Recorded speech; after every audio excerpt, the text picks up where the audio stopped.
The Human Realm. The Human Realm, by Liu Jiming. Translated by Chen. Part 1, continued. Chapter 20. Among the many rural youth who went to cities to work, those who loved the ordinary world certainly extended far beyond just Gu Yu. Shortly after Tongxin Cooperative was established, the dry field to paddy field conversion project began in full swing. 2 bulldozers hired from Heku, braving July's scorching heat, worked day and night on the cooperative's several farming households' dry fields where wheat had just been harvested. Shenhuangzhou, quiet for so many years, hadn't seen such a bustling scene in ages. To rush planting a late-season rice crop before the solar term, Ma La and Gu Yu needed to go to Changsha to buy rice seeds. Shenhuangzhou people bought seeds at seed stations in Heku and the county seat. There were plenty of seed varieties there. Why would these two reject what was near for what was far, willing to spend extra travel expenses to climb all the way to another place to buy rice seeds? Ma La had his own calculations. What he wanted to buy were no ordinary rice seeds. According to the rice planting plan he'd formulated for the cooperative, not only must yields be high, but the rice must taste good. Only this way could they guarantee both quality and quantity, achieving that quadrupling goal. He'd been to seed stations in Heku and the county seat, but not a single variety could satisfy his requirements. Later, Ma La discovered a piece of information in the pile of newspapers and journals he subscribed to. A Changsha, Hunan Agricultural Research Institute, had recently cultivated a hybrid rice variety called Liangyu 2611. With yields reaching over 900 kilograms per mu, over 300 kilograms higher than other rice. The person who'd cultivated this high-yield rice was called the father of hybrid rice, Yuan Longping. Seeing this name, Ma La's eyes brightened. This name wasn't at all unfamiliar to him. Over 20 years ago, Shenhuangzhou Brigade began planting hybrid rice developed by Yuan Longping. The first year per-mu yield reached 450 kilograms. Supposedly, the spring famine and grain shortage problems that frequently occurred in Yanhe County's countryside during those years were solved precisely because hybrid rice was comprehensively promoted. From that time on, Ma La firmly remembered the name Yuan Long go to Changsha to buy Liangyu 2611 rice seeds. Changsha was over 500 kilometers from Yanhe County. Ma La and Gu Yu first took a short-distance vehicle to the county seat, then at the bus station boarded a long-distance bus to Yueyang. Less than an hour after the long-distance bus left the county seat, it entered the Peach Blossom Mountain area bordering Hunan.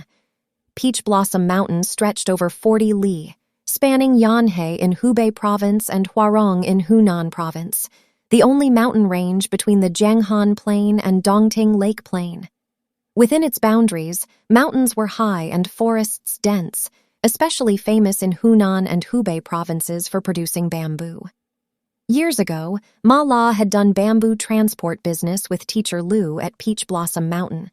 Supposedly, in the 1920s and 30s, the Chinese workers' and peasants' Red Army, led by He Long, fought guerrilla warfare in Peach Blossom Mountain. Famous Red Army General Duan Dechang had sacrificed his life here. When Ma La attended middle school, the school organized a visit to the site where the martyr died. The long-distance bus traveled slowly along the winding mountain road. On both sides were undulating mountain ranges. Every mountain valley and village had tall, dense bamboo growing. Each time they passed through the green shade, a wave of coolness washed over them. Along the way, they also passed a mirror-like reservoir. Ma La felt his body and mind unknowingly becoming lighter. He simply opened the vehicle windows completely, leaned half his body out, and let the cool mountain breeze blow freely. The bus turned around a mountain ridge. Ahead was a flat valley, terraced fields connected in sheets. Rice seedlings in the fields were lush green, already grown knee-deep. When the wind blew from a distance, a trace of rice seedling fragrance drifted through the air. Ma La had last been to Yueyang and Changsha over a decade ago when running business with teacher Liu. Over a decade of changes could produce sufficient strangeness, as if he'd never been to these two cities. As for Gu Yu, this journey couldn't be more familiar. When working in Guangdong before, every spring festival, he made one round trip. Where to transfer, where to change vehicles, what time trains departed from or passed through Yueyang, going through Changsha to Guangzhou. He knew it all inside out. So all along this journey, he acted as a guide for Ma La, saving his teacher considerable worry. At first, Ma La had planned to come alone.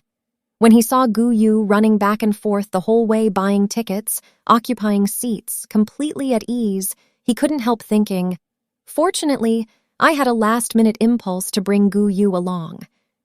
When Ma La and Gu Yu reached Changsha, it was already past 6 in the afternoon. Exiting the train station, Changsha's widest and longest Wuyi Road stretched ahead. Right at the peak time when city people are getting off work and heading out, the street bustled with cars and people everywhere. Although the sun was about to set, the heat from a full day of scorching sun hadn't dissipated at all. Rather, it had penetrated into the asphalt road, then redoubled its intensity, drilling from underfoot into people's bodies until it turned into sweat beads evaporating strand by strand from pores. The sky had darkened. Going to the Agricultural Research Institute to buy rice seeds could only wait until tomorrow. The two discussed and decided to first find a nearby inn. Wuyi Road was very close to the train station, inns and guest houses as numerous as cowhair. Without much effort, they found an inn, both cheap and fairly clean and tidy. The heat made one lose appetite. The two ate bowls of cold noodles at a small restaurant beside the inn, then returned to the inn's room. The room had no air conditioning. A large ceiling fan under the ceiling whirred, stirring up air currents, driving indoor heat out through open windows. After a full day of travel, Ma La was exhausted. After watching TV for a while, he lay on the bed and fell asleep. Probably because this was his first time on a business trip with Ma La, Gu Yu on the opposite bed had no sleepiness at all. He first spread out a Changsha traffic map he had bought at the train station on his bed, searching for the Agricultural Institute's location. The map's scale was too small, and the characters were tiny. Gu Yu widened his eyes, searching quite a while before finding it. He pulled out a pencil and drew the shortest route between the inn and the Agricultural Institute, plus the public bus numbers to take. Then he carefully folded the map and put it in his pocket. Still energetic after finishing all this, Gu Yu stretched, but still didn't feel the slightest fatigue. So, he pulled out The Builders from the travel bag containing change of clothes, and continuing from the page he'd read on the journey, kept reading.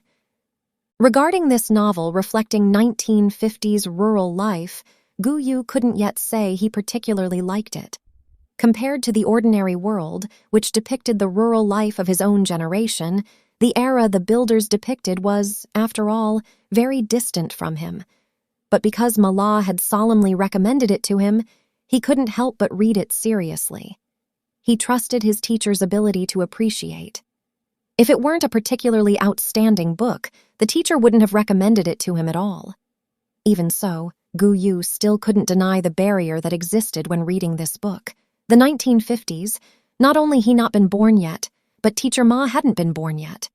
Including the agricultural cooperativization movement written about in the novel, Gu Yu also felt he only half understood. But The Ordinary World was different. Life in the novel was much like his experience, from the countryside to the city, and then back to the countryside. The protagonist's joy and pain, success and setbacks everywhere aroused strong resonance in his heart, as if the novel wasn't writing about others but himself. Gu Yu loved this novel fanatically.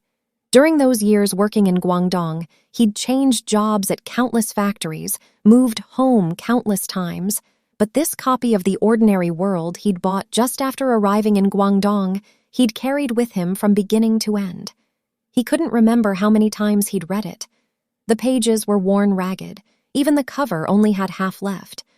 Only recently, when returning home, did he reluctantly part with it, giving it to a coworker who also loved this novel but couldn't afford to buy a book. Among the many rural youth who went to cities to work, those who loved The Ordinary World certainly extended far beyond just Gu Yu. Not long after arriving in Guangdong, he discovered that almost every coworker like himself who'd come from the countryside to the city to work loved the ordinary world. Some didn't know each other at first, but as soon as the ordinary world was mentioned, topics flowed like water through open floodgates, and they quickly became close friends.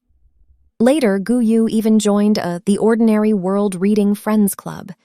Every holiday, these book fans distributed across different factories would gather in simple worksheds to exchange reading experiences. Some argued red-faced over whether they preferred Sun Shaoan or Sun Xiaoping, Tian Xiaoxia or Tian Runya. That time when they learned in the newspaper that the Ordinary World's author, Lu Yao, had died of illness, they spontaneously gathered, lit candles, and observed a moment of silence for this writer they respected. Some sobbed uncontrollably, crying until their eyes turned red. Among co-workers was a Nie Shisheng from Henan, plain-looking but quite conspicuous for frequently expressing unconventional views. We rural youth must not only struggle unyieldingly like Sun Xiaoping to pursue beautiful lives and love, but also treat it as a powerful weapon to resist all unfair realities. The ordinary world is our Bible. This statement by Nie Shisheng once made many co-workers' blood boil. Gu Yu hadn't read the Bible, but he understood the meaning of that sentence and felt it struck right at his heart, so he greatly admired Nie Shisheng. Nie Shisheng organized a strike action protesting the black-hearted boss's overtime work. Although it came to nothing, it made him famous among working youth. Many co-workers regarded Nie Shisheng as a steadfast defender of these migrant workers' interests. Later, Nie Shisheng took up writing, frequently publishing works in newspapers and journals. Quite a few news media interviewed him, calling him a migrant worker writer.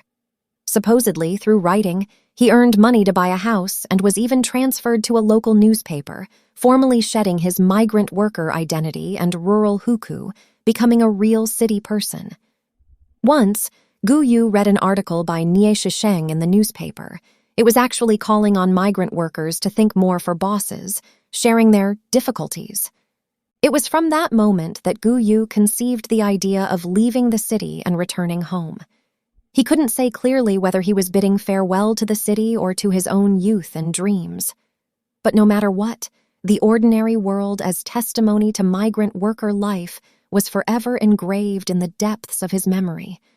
Whenever he thought of it, he had mixed feelings, all 5 flavors present. The large ceiling fan whirred ceaselessly.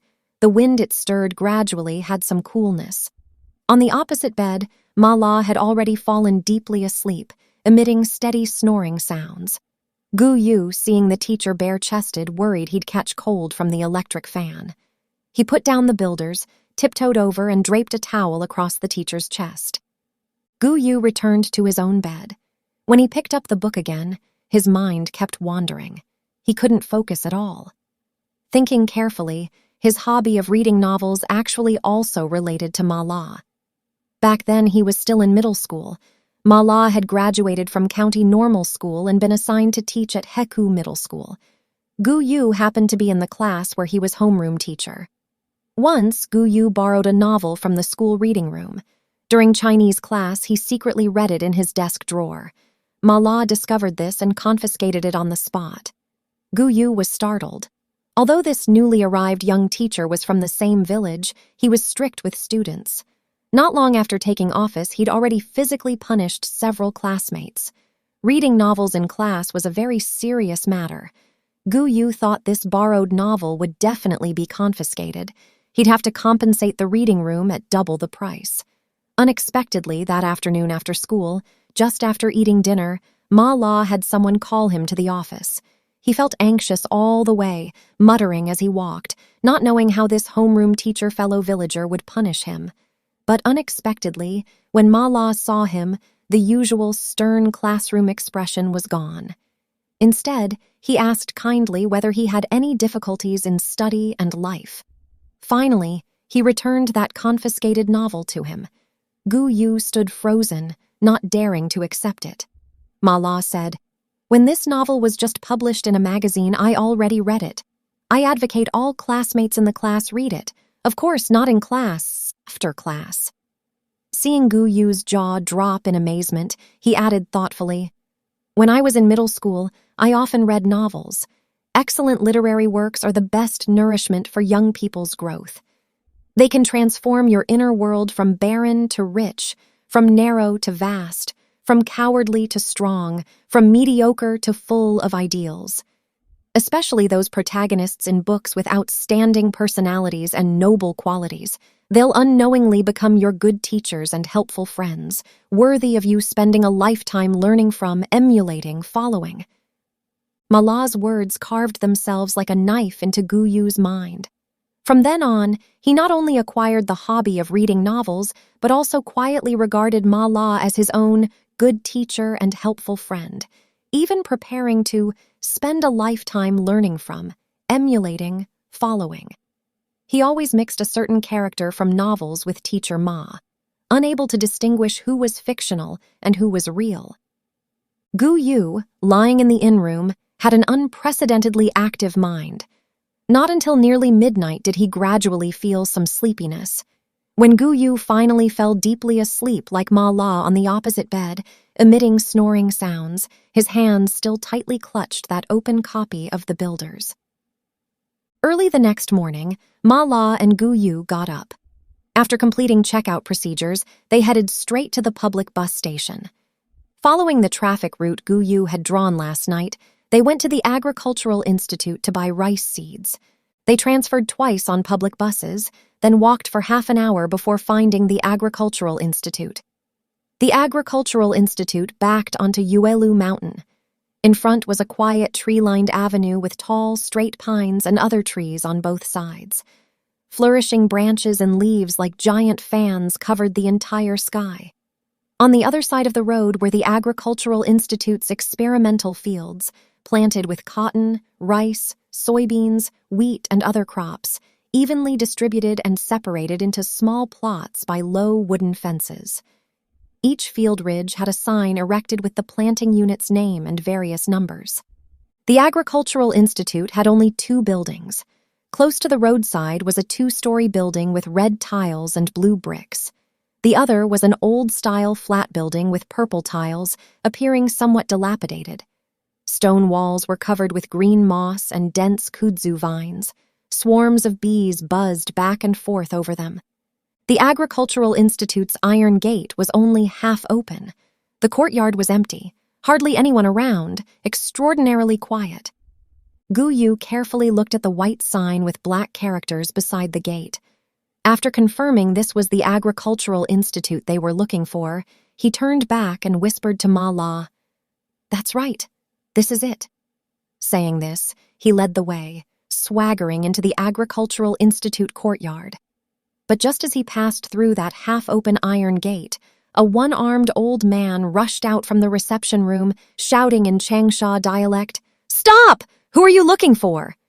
Gu Yu reluctantly stopped and said, "Not looking for anyone. We're buying rice seeds." "Buying rice seeds? Haven't you made a mistake? This is an agricultural research institute." The one-armed old man looked them up and down impatiently. "Do you know what an agricultural research institute does?" No, Gu Yu acted knowledgeable. "It's just researching planting and seedling cultivation." "No, nothing. Since it does research, how could it turn into a seed station?" Gu Yu was choked by the one-armed old man, stammering, unable to answer. Ma La stepped forward to explain. "Comrade, it's like this. We saw news in the newspaper saying your Agricultural Institute recently cultivated a new hybrid rice variety called Nanyu 2611. As he spoke, he pulled from his bag a folded old newspaper. "Look, we came specially to buy these seeds." The one-armed old man, seeing Ma La neither servile nor overbearing, with an extraordinary bearing, softened his attitude.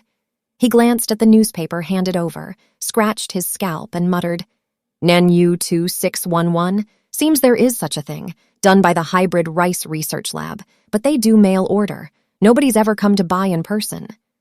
"We originally wanted mail order too, but afraid of delaying the planting season, we came directly in person," Ma La said. "As long as we haven't found the wrong place, that's good. Let's go in and ask the experts." As Gu Yu spoke, He was about to barge recklessly inside again. "You, young man, are really impatient." The one-armed old man blocked him once more. "Even if you want to ask, you'll have to wait until tomorrow. Today is Sunday, nobody's at work. Who will you ask?" After all that, they hadn't expected today was Sunday. Gu Yu deflated like a punctured ball. Ma La patted Gu Yu's shoulder consolingly. "It's nothing. Today we'll just familiarize ourselves with the route. We'll come again tomorrow." Leaving the Agricultural Institute, the two wandered aimlessly for a while along the tree-lined avenue at the mountain's foot. Walking along, ahead appeared a cluster of buildings with white walls and blue tiles, carved beams and painted rafters, arranged in orderly fashion. As the ancient, vigorous characters, "Only Chu has talent, here it flourishes," came into view, Ma La suddenly realized they'd reached Yuelu Academy. Note, this famous couplet refers to Hunan's scholarly tradition. Yuelu Academy is one of China's 4 most prestigious ancient academies. This was Ma La's second time at Yuelu Academy. The last time was 20 years ago, shortly after resigning from Hekou Middle School, his first business trip with teacher Liu to Changsha to purchase a batch of goods. Because they couldn't agree on price with suppliers, they had to stay 2 days in Changsha. Bored staying at the inn, teacher Liu suggested taking him to visit Yuelu Mountain. Going to Yuelu Mountain, one must visit Yuelu Academy, otherwise how could one count as having been to Changsha? During the Cultural Revolution, teacher Liu participated in revolutionary networking and once visited Yuelu Mountain. At that time, leading Ma La, he explained every scenic spot like a tour guide, helping him gain considerable knowledge. At Hunan University's Yuelu Academy, they toured what were called the Academy's 8 scenes. Willow Pond Morning Mist, Peach Grove Rosy Glow, Paulownia Shade Separate Path, Lotus Fragrance at Evening, Winding Stream Clear Spring, Azure Pool Watching Fish, Flower Mound Sitting Moon, Bamboo Grove Winter Verdure. Later, they came to the Aiwan Pavilion by the Xiang River. Facing autumn scenery where water and sky merged into a single color, Ma La recited the famous poem from middle school texts, "Stopping the carriage to love the maple grove at dusk, frost leaves redder than February flowers."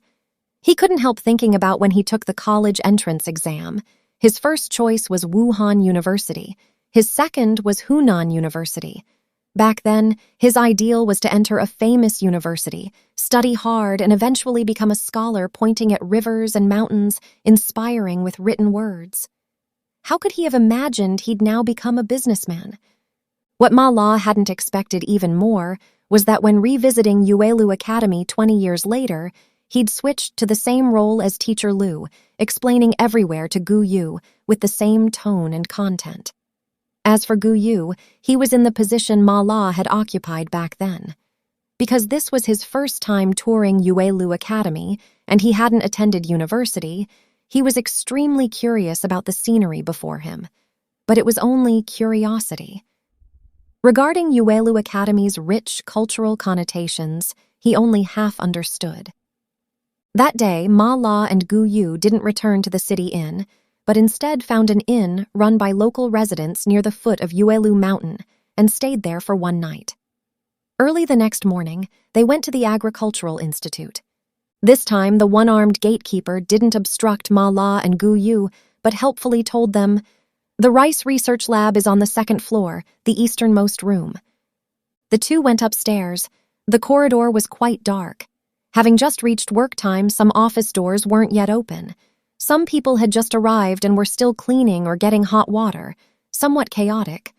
They came to the easternmost end and indeed saw a small sign beside the door reading, "Hybrid Rice Research Lab."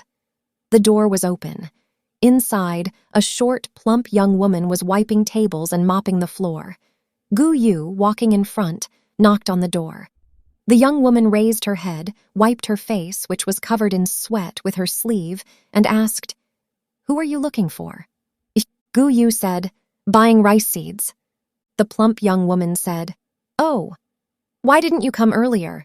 Just last weekend we sent out a batch of rice seeds. There are only a few gins left in the warehouse." Ma La again pulled out that old newspaper, repeating what he'd said yesterday. The plump young woman looked at their travel-worn appearance and asked, "Judging by your accent, you're from out of province?" "Exactly. We're from Hubei. Our family's paddy fields are just waiting to plant," Gu Yu said quickly. "Big sister, no matter what, you must sell us some rice seeds." "Who's your big sister?" The plump young woman shot him an unhappy look. Gu Yu looked carefully and discovered that although the plump young woman's appearance was somewhat old, she was actually several years younger than he was. He quickly changed his words. Right, should call you young sister. Please be kind." Ma La, seeing Gu Yu's comical appearance, found it somewhat funny. He mediated from the side. "Young lady, you just graduated from university?" The plump young woman, originally pouting somewhat displeased, hearing Ma La's words, actually showed a smile. I just graduated last year from Hunan University Graduate School, assigned to the Research Institute." "Is Teacher Yuan in your research lab?" Ma La asked casually. The plump young woman asked with extreme surprise. "What, you know Teacher Yuan?" "Oh, no, just admire him," Ma La quickly said. "In 1975, our village planted Teacher Yuan's hybrid rice. That very year, it let the whole village eat their fill. Back then, I was still in elementary school. Many people who mail-order rice seeds say the same thing in accompanying letters." The plump young woman smiled proudly, opening her mouth. "However, Teacher Yuan doesn't work here. He's just our research lab's consultant. Nanyu 1126 was cultivated under his guidance." After wiping down the tables, the plump young woman found a string of keys in the office desk drawer and had Ma La and Gu Yu follow her out of the office, downstairs to that old-style flat building where she opened one of the rooms. A grainy smell rushed at them. It seemed this was the warehouse the plump young woman mentioned. The warehouse was empty. Scattered on the ground were some packaging bags used for mailing rice seeds. Fortunately, several firmly packed burlap sacks still remained in the wall corner, letting Ma La and Gu Yu see a glimmer of hope. "Just these few bags left. Today's mail-order remittance slips haven't arrived yet. One step later and you'd have made a wasted trip." The plump young woman kicked the sack with her foot, deliberately avoiding Gu Yu, turning her face toward Ma La. "How many jins do you want?" "Let me calculate. 5 farming households. Originally, each household had about 2 mu of paddy fields, plus dry fields currently being converted to paddy, for a total of 4 mu per household. 3 5s make 15. Altogether there are..." Ma La counted on his fingers, calculating. "Estimate we need over 100 jin." The plump young woman said, "That's good. I'll sell you all these bags. If it's not enough, there's nothing I can do." Fine. If it's not enough, we don't blame you," Gu Yu quickly said, as if afraid someone would get there first. He walked to the wall corner, picked up a bag of rice seeds, weighed it. "Little sister, can you sell us the extra too?" This address of little sister from Gu Yu completely changed the plump young woman's attitude. She said readily, "Fine, I'll give them all to you." After weighing the rice seeds and paying, Ma La and Gu Yu hailed a motorized 3-wheeler at the Agricultural Institute entrance, loaded the rice seeds, headed straight to the train station, caught that day's train, and returned to Shenhuangzhou. When Ma La and Gu Yu got back to Heku, it was already 10 at night.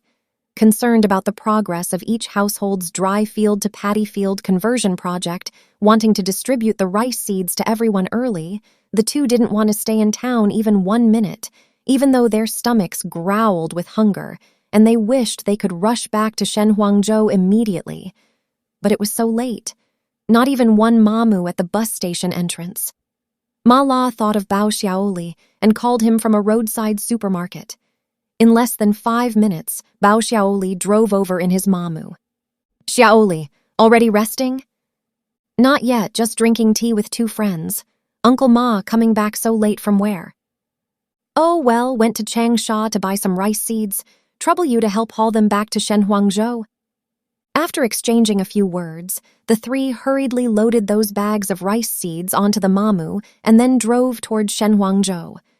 Because it was so dark, the mamu drove rather slowly. A whole day's exertion had already left Ma La and Gu Yu hot and exhausted. The two sat in the back cargo bed, heads drooping, bodies swaying with the jolting vehicle as if coming apart, unknowingly almost falling asleep. When the Mamu drove from the highway onto the canal road leading to Shenhuangzhou, because there were no houses on either side, all cotton fields, the surrounding was pitch black. Although Bao Xiaoli frequently ran this route, it was his first time running it so late. Even with headlights on, the potholed road surface still made the Mamu pitch and roll, tilting askew like a boat in cresting waves. Suddenly, the Mamu made an emergency stop. Sitting in the back, Ma La and Gu Yu were startled awake. Opening their eyes, they saw Bao Xiaoli jump down from the driver's seat. After a moment, he let out a shocked cry. "Oh my God, isn't this little cripple?"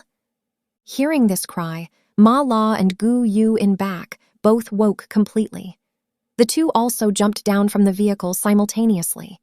In the pale headlight glow, they saw little cripple lying face up in the middle of the canal road, face covered in blood. If not for Bao Xiaoli's quick braking, the consequences would have been unthinkable. Bao Xiaoli called several times, but little cripple didn't respond. Xiaoli bent down, wanting to lift little cripple up, but little cripple's body was heavy, his whole person, like dead. Xiaoli shouted to Ma La and Gu Yu, who jumped down, "Give me a hand!" Several people together dragged and carried little cripple onto the vehicle. Just then, little cripple let out a groan, limbs twitching constantly, appearing very pained. "Little cripple drives Mamu in town," Ma La asked Xiaoli inquiringly. "What happened to him?" "Alas, he gambles playing landlord all day with small-time thugs in town. He already lost the Mamu long ago, supposedly owes a pile of debts." Xiaoli furrowed his brow, looking at Ma La. "He must have been beaten for not paying debts. Uncle Ma, what do you think we should do?" Ma La lowered his eyelids, thought briefly, then said decisively, "Back to Shenhuangzhou. Quickly find village Dr. Wu Daokun to treat his injuries." "Okay," Xiaoli responded, returned to the driver's seat and restarted the Mamu. To reduce the Mamu's jolting and the resulting increase in wound pain, Ma La held little cripple in his arms, with Gu Yu holding his two legs to prevent bumping. In the darkness, he felt little cripple's body burning hot like fire. Toward this child, Ma La felt a special closeness. Speaking of it, little cripple's father, Zhao Guangrong, was his childhood friend and a classmate from elementary school through middle school. Zhao Guangrong's parents were disabled. Ordinarily, in the production team, they could earn only half a work point per day. In bad years, when family grain was often insufficient, or every green-yellow transitional season, Zhao Guangrong would carry an empty school bag, searching and seeking on the riverside outer beach. Whatever climbed trees, flew in the sky, burrowed underground, he'd catch and eat anything. One winter, on a Sunday, Ma La was herding cattle for the production team. He'd just led a bull over the river embankment when he saw Zhao Guangrong crouching with raised bottom in a patch of shrubbery, burning wildfire. Ma La was very curious. Standing behind him, he asked, "Guangrong, what are you doing?" Zhao Guangrong, busy and flustered, muttered back, Hey, I caught a badger. When it's roasted, let's eat it together." Ma La also felt famished. Hearing this, his stomach immediately started growling.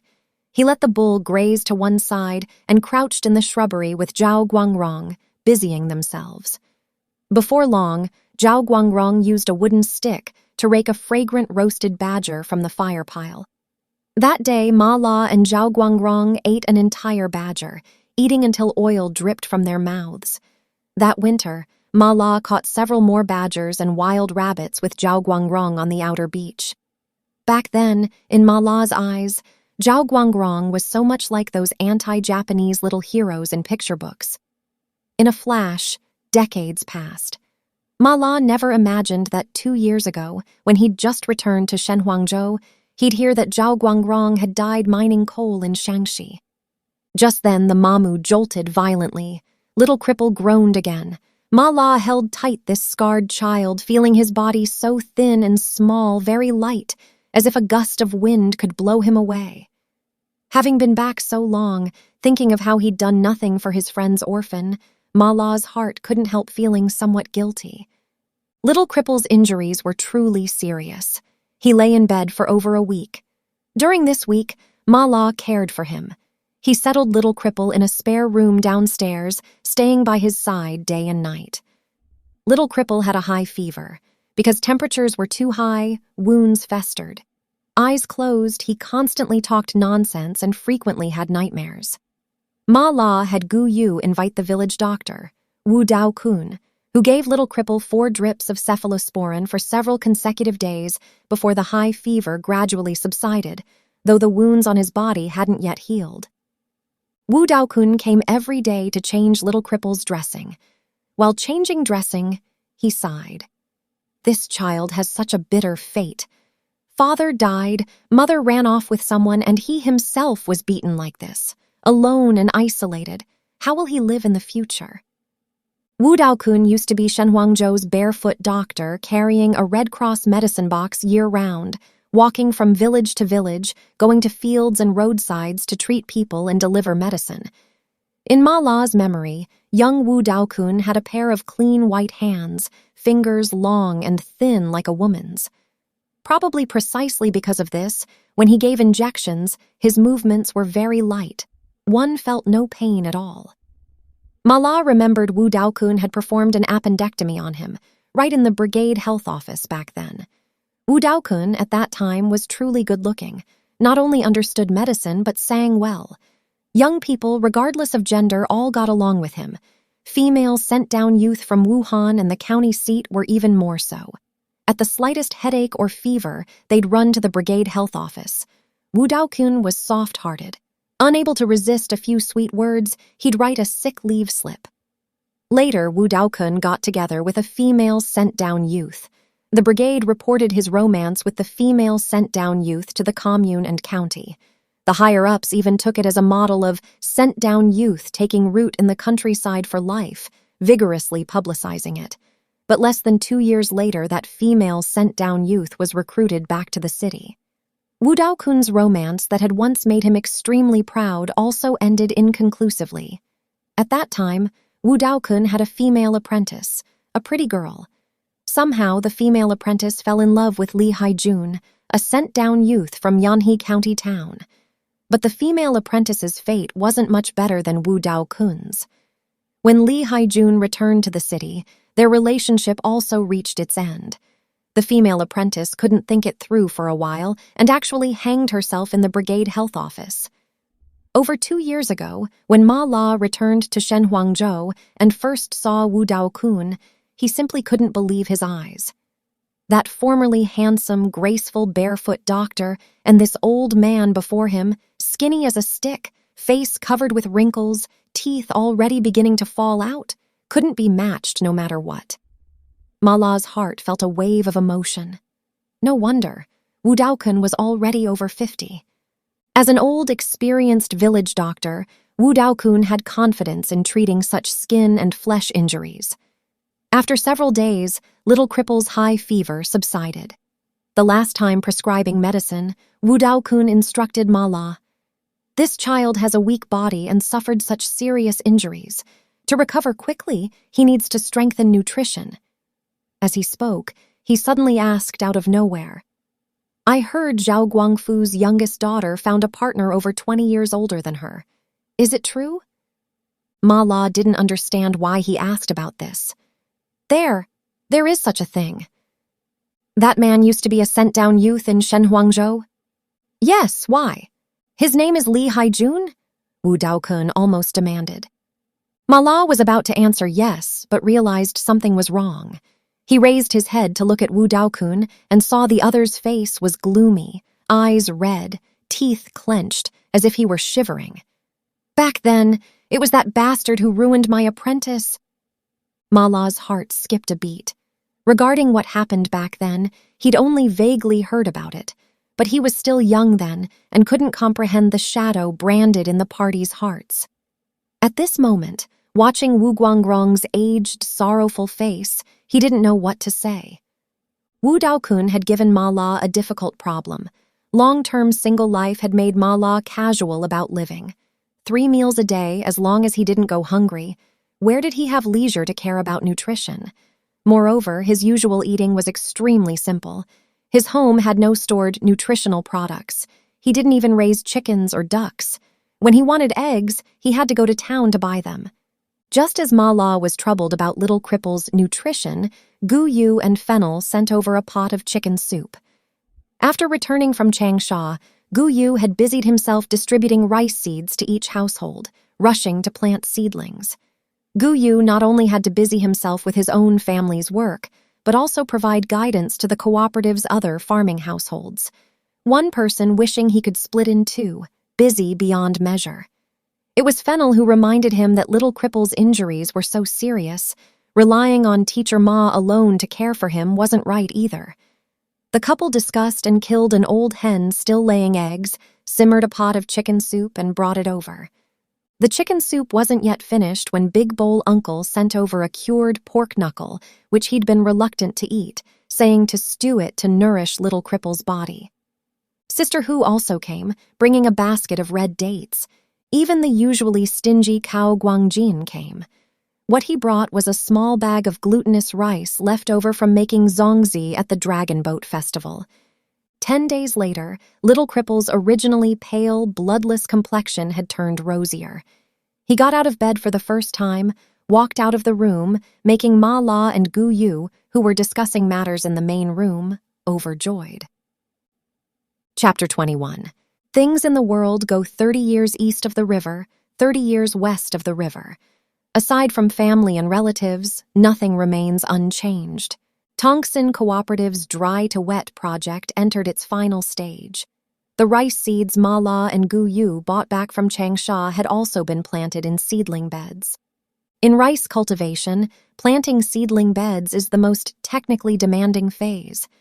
How many days to soak rice seeds, how deep water should be in seedling fields, whether seeds are scattered evenly, how much fertilizer to apply, all are very particular.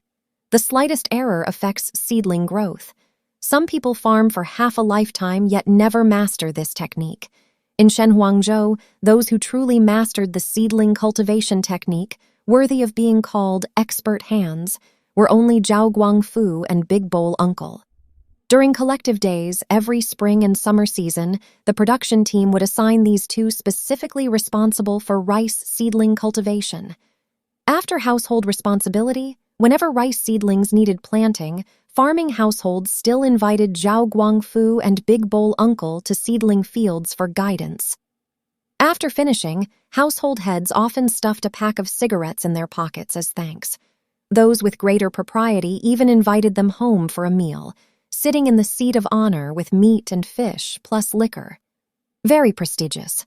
Most Shenhuangzhou farming households planted mid-season rice, having planted seedlings over a month ago. Now rice in fields had grown knee-deep. Only those few farming households that joined Tongxin Cooperative were just now beginning seedling cultivation, also making a big production of converting just harvested wheat-dry fields to paddy fields, causing quite a few people to marvel, not knowing what new tricks they were up to. Even more amazing was that Big Bowl Uncle, over 70 and not having worked fields for years, actually walked out from the guard shack on the river embankment, leaning on a cane to guide at the cooperative's several farming households' seedling fields. Beside him followed little Cripple, who used to drive Mamu. In early August, when most Shenhuangzhou families' mid-season rice was about to be harvested, Tongxin Cooperative's Nanyu 1126 late rice also began transplanting. But right at the critical juncture of plowing fields and storing water, Tongxin Cooperative's vice chairman Gu Yu had a dispute with Shenhuangzhou's big farming household, Zhao Guangfu. Shenhuangzhou's terrain was high in the northeast, low in the southwest. Dry fields were in the north, paddy fields in the south. Shenhuangzhou people ordinarily called the north the dry field area and the south the paddy field area. The cooperative's several farming households' newly converted paddy fields were all in the northern dry field area. Next to the canal side were Zhao Guangfu's several dozen mu of dry fields. Gu Yu's family's newly converted paddy field happened to be right next to the Zhao family's cotton field, which had recently been reclaimed from Zhao Guangfu's hands. To draw water from the canal, it had to pass through his fields. In Shenhuangzhou, this was originally a matter of course. But when Gu Yu hired people to set up pumps beside the canal, Zhao Guangfu suddenly jumped out and wouldn't let them pass water. At that time, Gu Yu, Cao Guangjin, Sister Hu, and several others were using shovels to dredge the ditch leading to the paddy field. From a distance, he saw Zhao Guangfu braving the scorching sun, leading several short-term workers to thin cotton plants in his own fields. Because he plowed diligently and fertilized sufficiently, Zhao Guangfu's cotton was lush green, obviously taller than others by a good margin. Gu Yu was wondering whether to go over and greet Zhao Guangfu when, unexpectedly, Zhao Guangfu came over himself. "Gu Yu, what are you doing?" Before Zhao Guangfu got close, his voice floated over first. "Uncle Zhao, thinning seedlings yourself?" Gu Yu, supporting his shovel, stood on the field ridge, turning his whole body toward Zhao Guangfu approaching, not without respect. "Isn't it that we just converted a few MU to paddy? We're about to plow fields and store water." "So, you want to pass water through my fields?" Zhao Guangfu asked with lowered eyelids. "Exactly. Can only pass through your fields." A smile piled onto Gu Yu's face. He pulled cigarettes from his pocket and offered one over. But Zhao Guangfu didn't accept the cigarette. Not knowing whether sunlight was too strong or he simply disdained it, he didn't even lift his eyelids. His mouth suddenly spat out two words. "Can't do it." "Can't?" The smile that had just appeared on Gu Yu's face instantly froze. Why not?" "No reason. Can't means can't," Zhao Guangfu said dryly. Gu Yu hadn't expected that Zhao Guangfu would be so domineering. Zhao Guangfu was taking revenge on him for reclaiming his responsibility land recently. He recalled that year when Zhao Guangfu humiliated him in front of Man Yu. He felt blood throughout his body surging upward. His body trembled as if shivering. He struggled to control himself, but ultimately couldn't. Lips quivering, waving the shovel in his hand, he shouted loudly, "I'm going to pass it anyway, I will pass it." Gu Yu's anger not only didn't make Zhao Guangfu yield or soften, but a trace of arrogant smile crossed his face. He snorted through his nose, casually grabbed his hoe, and without another word began filling the water ditch with soil. This contemptuous, provocative action by Zhao Guangfu completely enraged Gu Yu. He decisively grabbed his shovel and tossed out the soil Zhao Guangfu had filled in. One filling soil, one tossing it out. Just as a bigger conflict was about to erupt, Cao Guangjin and Sister Hu rushed over one after the other. "Old birth year mate, calm down." Cao Guangjin grabbed the shovel in Zhao Guangfu's hand. "We're all fellow villagers. Why this bitterness?" Cao Guangjin and Zhao Guangfu were born in the same year. In Shenhuangzhou, people born in the same year called each other old birth year mate. This showed closeness. Zhao Guangfu had raised his hoe handle high. If not for Cao Guangjin's timely arrival, the hoe might have fallen on Gu Yu's head. Although Zhao Guangfu never much respected Cao Guangjin, he could only stop. However, because he'd exerted too much force tossing soil just now, he kept gasping for breath. Continuing the commotion would be somewhat beyond his strength. Young and vigorous Gu Yu naturally wasn't willing to back down. The shovel in his hand faced Zhao Guangfu menacingly. If they really fought, the one suffering loss definitely wouldn't be him. Sister Hu, arriving afterward and seeing this scene, gasped. She quickly pulled Gu Yu aside, saying quietly, "Good brother, you can't be confused. Don't we have a chairman? No matter how big the matter, teacher mama solve it." Hearing Sister Hu's words, hot-headed Gu Yu felt like cold water had been poured over him. His mind finally calmed down. After persuading Gu Yu, Sister Hu quickly ran toward the river embankment to find Ma La. She came to that house with the windmill. Seeing the windmill on the roof turning with a galulu sound, the gate tightly shut, not even a human shadow visible, Sister Hu stood stunned a moment, then shook her plump body and ran toward the river. In the kiwi orchard, she saw Little Cripple watering fruit trees. Although Little Cripple's injuries had completely healed, he still always ate and lived with Ma La, increasingly like family. 2 days ago, Sister Hu had heard Gu Yu say Little Cripple also wanted to join the cooperative, also saying he'd already sought out Zhao Guangfu, wanting Zhao Guangfu to return that few mu to him. No wonder Zhao Guangfu had such a big fire. Could it be because of this matter? "Little cripple, where's Teacher Ma?" Sister Hu asked, using the back of her hand to wipe sweat from her face. "Isn't he with you?" "This morning he was still at the orchard with me," Little Cripple said, stopping watering the fruit trees. I'm asking where he is now." "He said he's going to the guard shack to discuss something with Big Bull Grandpa. Just left not long ago." Little Cripple blinked. Sister Hu's flustered appearance made him unsure what had happened. "What? What's happened? What's happened? Almost a murder." Sister Hu stamped her foot, turned around, and ran up the embankment slope again. When Sister Hu arrived panting at the guard shack, Mala was discussing with Big Bowl Uncle about pricing and selling his pig manure to the cooperative's several farming households. According to Mala's conception, to ensure fresh taste and good quality, rice planted by the cooperative would use no chemical fertilizers whatsoever, only organic fertilizers. Seedling transplanting was imminent. Although these past days farming households rose early and retired late, picking up manure everywhere in and outside the village, in fields, by roadsides, on embankments, they were still far from the farmyard manure each paddy field needed. Mala thought, Big Bowl Uncle raised several pigs every year. Pig manure must be more than he could use. Why not discuss it with Big Bowl Uncle? The two sat under the eaves outside the guard shack entrance, smoking leaf tobacco while discussing business. "Big Bowl Uncle, nowadays farmyard manure is worth more than chemical fertilizer. How much per bucket of pig manure? You name a price. Not one fen can make you suffer loss." "La, are you negotiating business with me?" Big Bowl Uncle knocked his pipe, saying unhappily, "Don't forget I'm still one of the cooperative's people. Charging money for a few buckets of pig manure? You think I've drilled into a money hole?" Big Bowl Uncle said roughly. He felt very angry. Malay treated him too much like an outsider, Big Bowl Uncle thought. Ever since Mala and Gu Yu initiated establishing the cooperative, Big Bowl Uncle seemed much younger. He increasingly couldn't stay idle in the guard shack. Whenever free, he'd run to that house with the windmill at the embankment foot and into the village, full of interest in the cooperative's every move. Some days ago, when the cooperative was converting dry fields to paddy, every day he'd stroll near the work site for a while. While strolling, he'd recall scenes from when he participated in basic farmland construction years ago.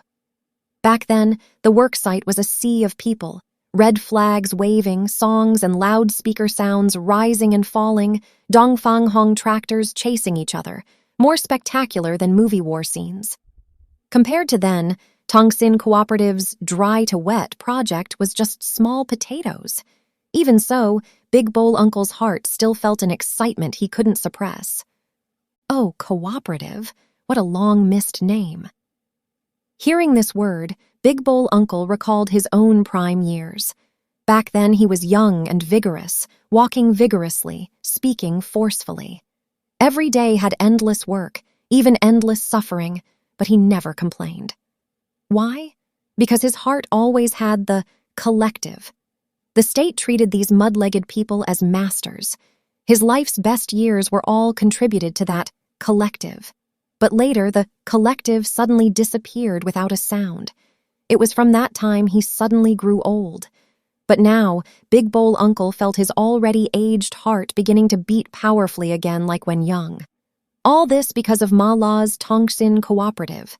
This lay, so much like his brother Ma Kei, that excellent Youth League branch secretary. All these years, whenever Big Bowl Uncle thought of Ma Kei, his heart would ache faintly. And Taylor Yao, such a good woman, who gave birth to 2 such good sons. How many Shenhuangzhou people wore clothes she'd sewn? Such a pity she died so early. He still preserved clothes Taylor Yao had sewn for him. Big Bowl. Uncle's turbid eyes grew somewhat moist. Mala obviously couldn't comprehend Big Bowl Uncle's complex feelings at this moment. The cooperative is an economic organization, different from before. One matter is one matter. He wanted to explain something to Big Bowl Uncle, but having just said 2 sentences, Sister Hu rushed over urgently. After listening to Sister Hu's confused narration, Ma La's expression immediately darkened. Without another word, he threw away the half-smoked leaf tobacco. "I'll go see." Saying this, he strode down the embankment. Big Bowl Uncle called after him, "Wait, Law!" "Big Bowl Uncle, don't stop me. This is cooperative business. I must step forward." "The matter isn't so simple. I understand Zhao Calculator better than you. He's not only proud, but also very calculating," Big Bowl Uncle said thoughtfully, pipe in mouth. "Today's matter. He's definitely coming at you. If you two butt heads and it becomes impossible to resolve, what then?" "Then, what should we do?" Ma La momentarily had no idea. "Matters when tempers are hot, best to avoid first. After the heat passes, you can discuss nicely with him." Big Bowl Uncle assumed the posture of veteran Poor Peasant Association chairman. "As for this current fire, still needs this old fellow to put it out. Zhao Calculator won't deny me face." Ma La looked somewhat surprised at Big Bowl Uncle's suddenly tall, sturdy figure and couldn't help recalling Big Bowl Uncle's prime appearance. When Sister Hu went to get reinforcements, Zhao Guangfu and Gu Yu stood deadlocked like two butting bulls beside the water ditch. Neither had the intention of yielding, but neither took further action to intensify the conflict. Zhao Guangfu, after all, was getting on in years. The commotion just now consumed too much physical strength. Now his legs still felt somewhat weak. He simply put down his hoe, sat down with a plop on this side of the water ditch. Gu Yu, being young and vigorous, found that bit of commotion nothing, so he still supported his shovel handle, standing steadily on the other side of the water ditch. Although both deliberately turned their faces away from each other, their hearts were actually gauging the other. Regarding what might happen next, neither had certainty in their hearts. Perhaps everything would have to wait until Ma La came to see the outcome.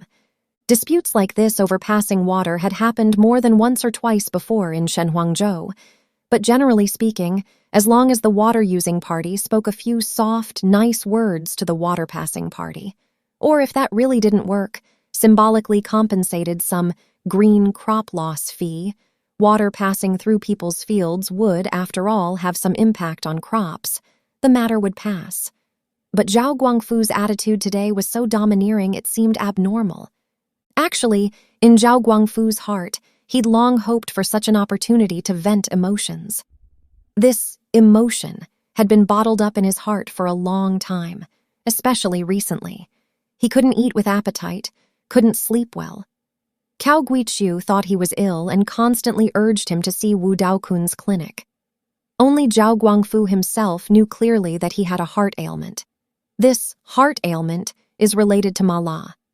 Ever since Gu Yu reclaimed his family's responsibility land, Zhao Guangfu had seen Ma La's shadow behind this matter.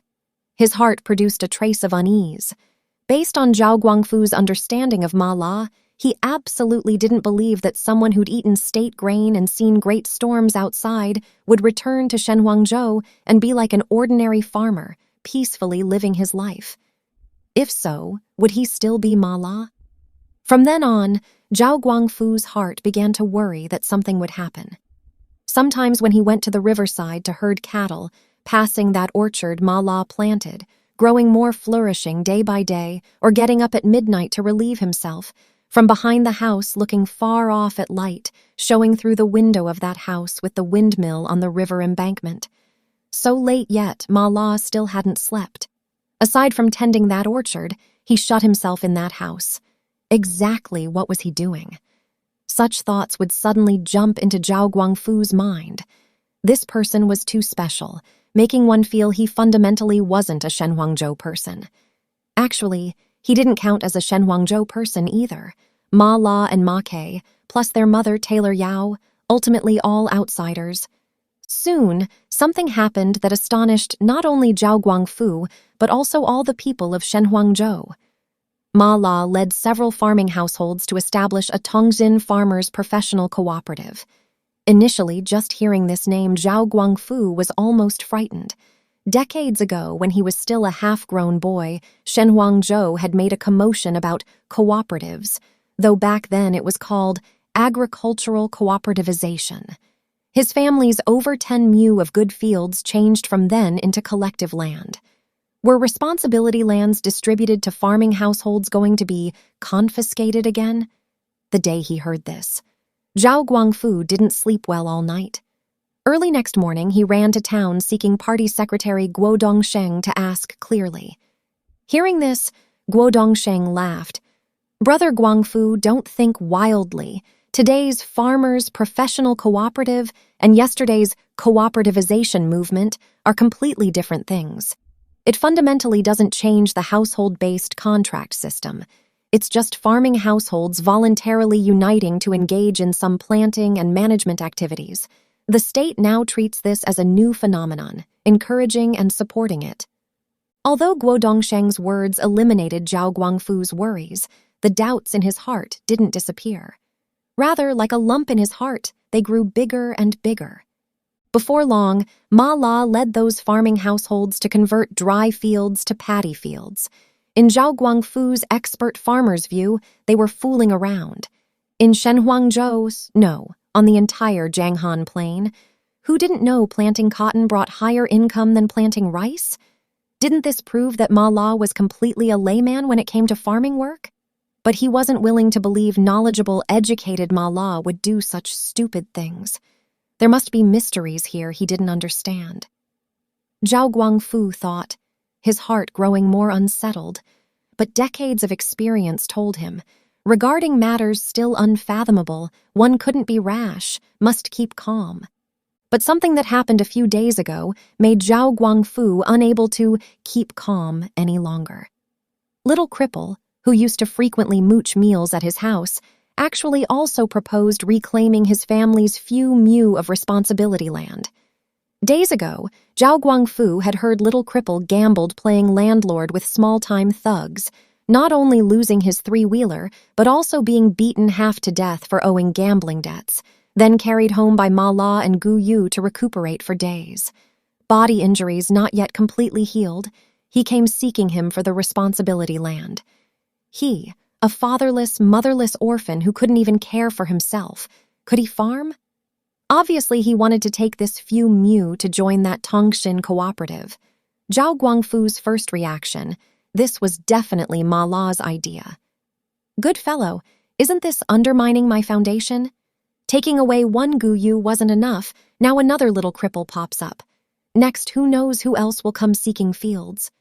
But responsibility land belongs to them. Reclaiming it is natural and right. Can I cling to it and not return it? But if I just watch helplessly as people reclaim fields piece by piece, won't only my family's few mu of responsibility land remain? Then how can I still be called a big farming household? The more Zhao Guangfu thought, the angrier he became. He felt he'd suffered enormous humiliation, and humiliating him was Ma La and his Tongshin cooperative. For several consecutive days, Zhao Guangfu had fire bottled in his belly. He felt this fire burning hotter and hotter. Continuing to bottle it up might suffocate him to death. No matter what, I must find an opportunity to vent this belly full of fire, otherwise it's too stifling. Just then, Gu Yu wanted to pass water through his fields. Zhao Guangfu felt the opportunity had finally come. Now, Zhao Guangfu sat beside the water ditch with a kind of vengeful pleasure, patiently waiting for Ma La's arrival. He wanted to see how this person who'd seen the world, so knowledgeable, would handle this situation today. Would he compromise and speak nice words to him, or like that hothead Gu Yu continue acting tough, forcibly passing water through his fields? If the former, he might, for the sake of having partnered with his brother Ma Ke and the production team years ago, let them pass water.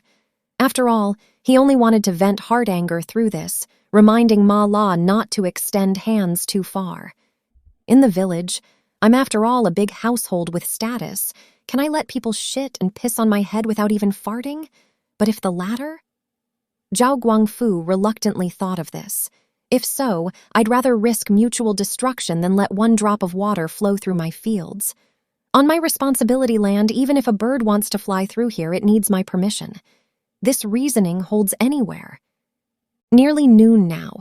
The scorching sun, like a huge fire basin, hung high in the sky, baking sweat that ran in streams, unable even to open eyes.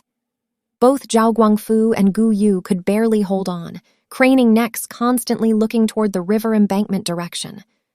Both hoped Ma La would appear early, but what neither expected was that who they awaited wasn't Ma La, but 70-plus-year-old Big Bowl Uncle. Commune member ran in front, red tongue hanging out. Seeing Guo Dawan leaning on a poplar cane walking from the field ridge, Zhao Guangfu momentarily didn't react. At this point, Gu Yu had already cleverly stepped forward, both hands reaching to support Big Bowl Uncle, but the other extended an arm, shaking off his hand. "I haven't reached the age where I can't walk." Gu Yu's face reddened, somewhat embarrassed. He retreated to the field ridge edge, letting him walk forward. Zhao Guangfu stood stunned for a moment, then quickly stood up from the ground. Toward this person, who'd served as the chairman of the Shenhuangzhou Brigade Poor Peasant Association and was moreover a generation older, Zhao Guangfu dared not show the slightest negligence. But those words he'd rehearsed many times in his belly, targeting Ma La, not one sentence could be used. He hemmed and hawed, not knowing what to say. He could only habitually pull cigarettes from his upper pocket. What he pulled out was a hard pack of Zhonghua cigarettes. This was sent by his daughter, Man Yu's partner, Li Haijun, at the Dragon Boat Festival. He'd been reluctant to smoke them, but still often carried a pack, meeting people with status to offer one, also showing class. But Big Bowl Uncle was too lazy even to glance at the premium cigarettes Zhao Guangfu offered, pushing them away with the back of his hand. Only then did he remember that Big Bowl Uncle only smoked leaf tobacco. Zhao Guangfu put that cigarette back in the pack, asking tentatively, "Big Bowl Uncle, in this scorching heat you came to—" "Almost a fatal case. Can I not come?" Big Bowl Uncle's gaze swept between Zhao Guangfu and Gu Yu's faces, finally settling on Zhao Guangfu's face. "Guangfu, whether being a person or doing things, you're a model in Shenhuangzhou. What's going on today?" The old Poor Peasant Association chairman's words obviously had hidden barbs. Zhao Guangfu momentarily couldn't answer. A thought flashed through his mind. Big Bowl Uncle came as a shield for Ma La. He felt very annoyed. When something happens, acting like a turtle pulling in its head, letting an old fellow come forward, what kind of hero is that? In collective days during drought resistance, even between production teams, people emphasized carrying forward the Longjiang spirit.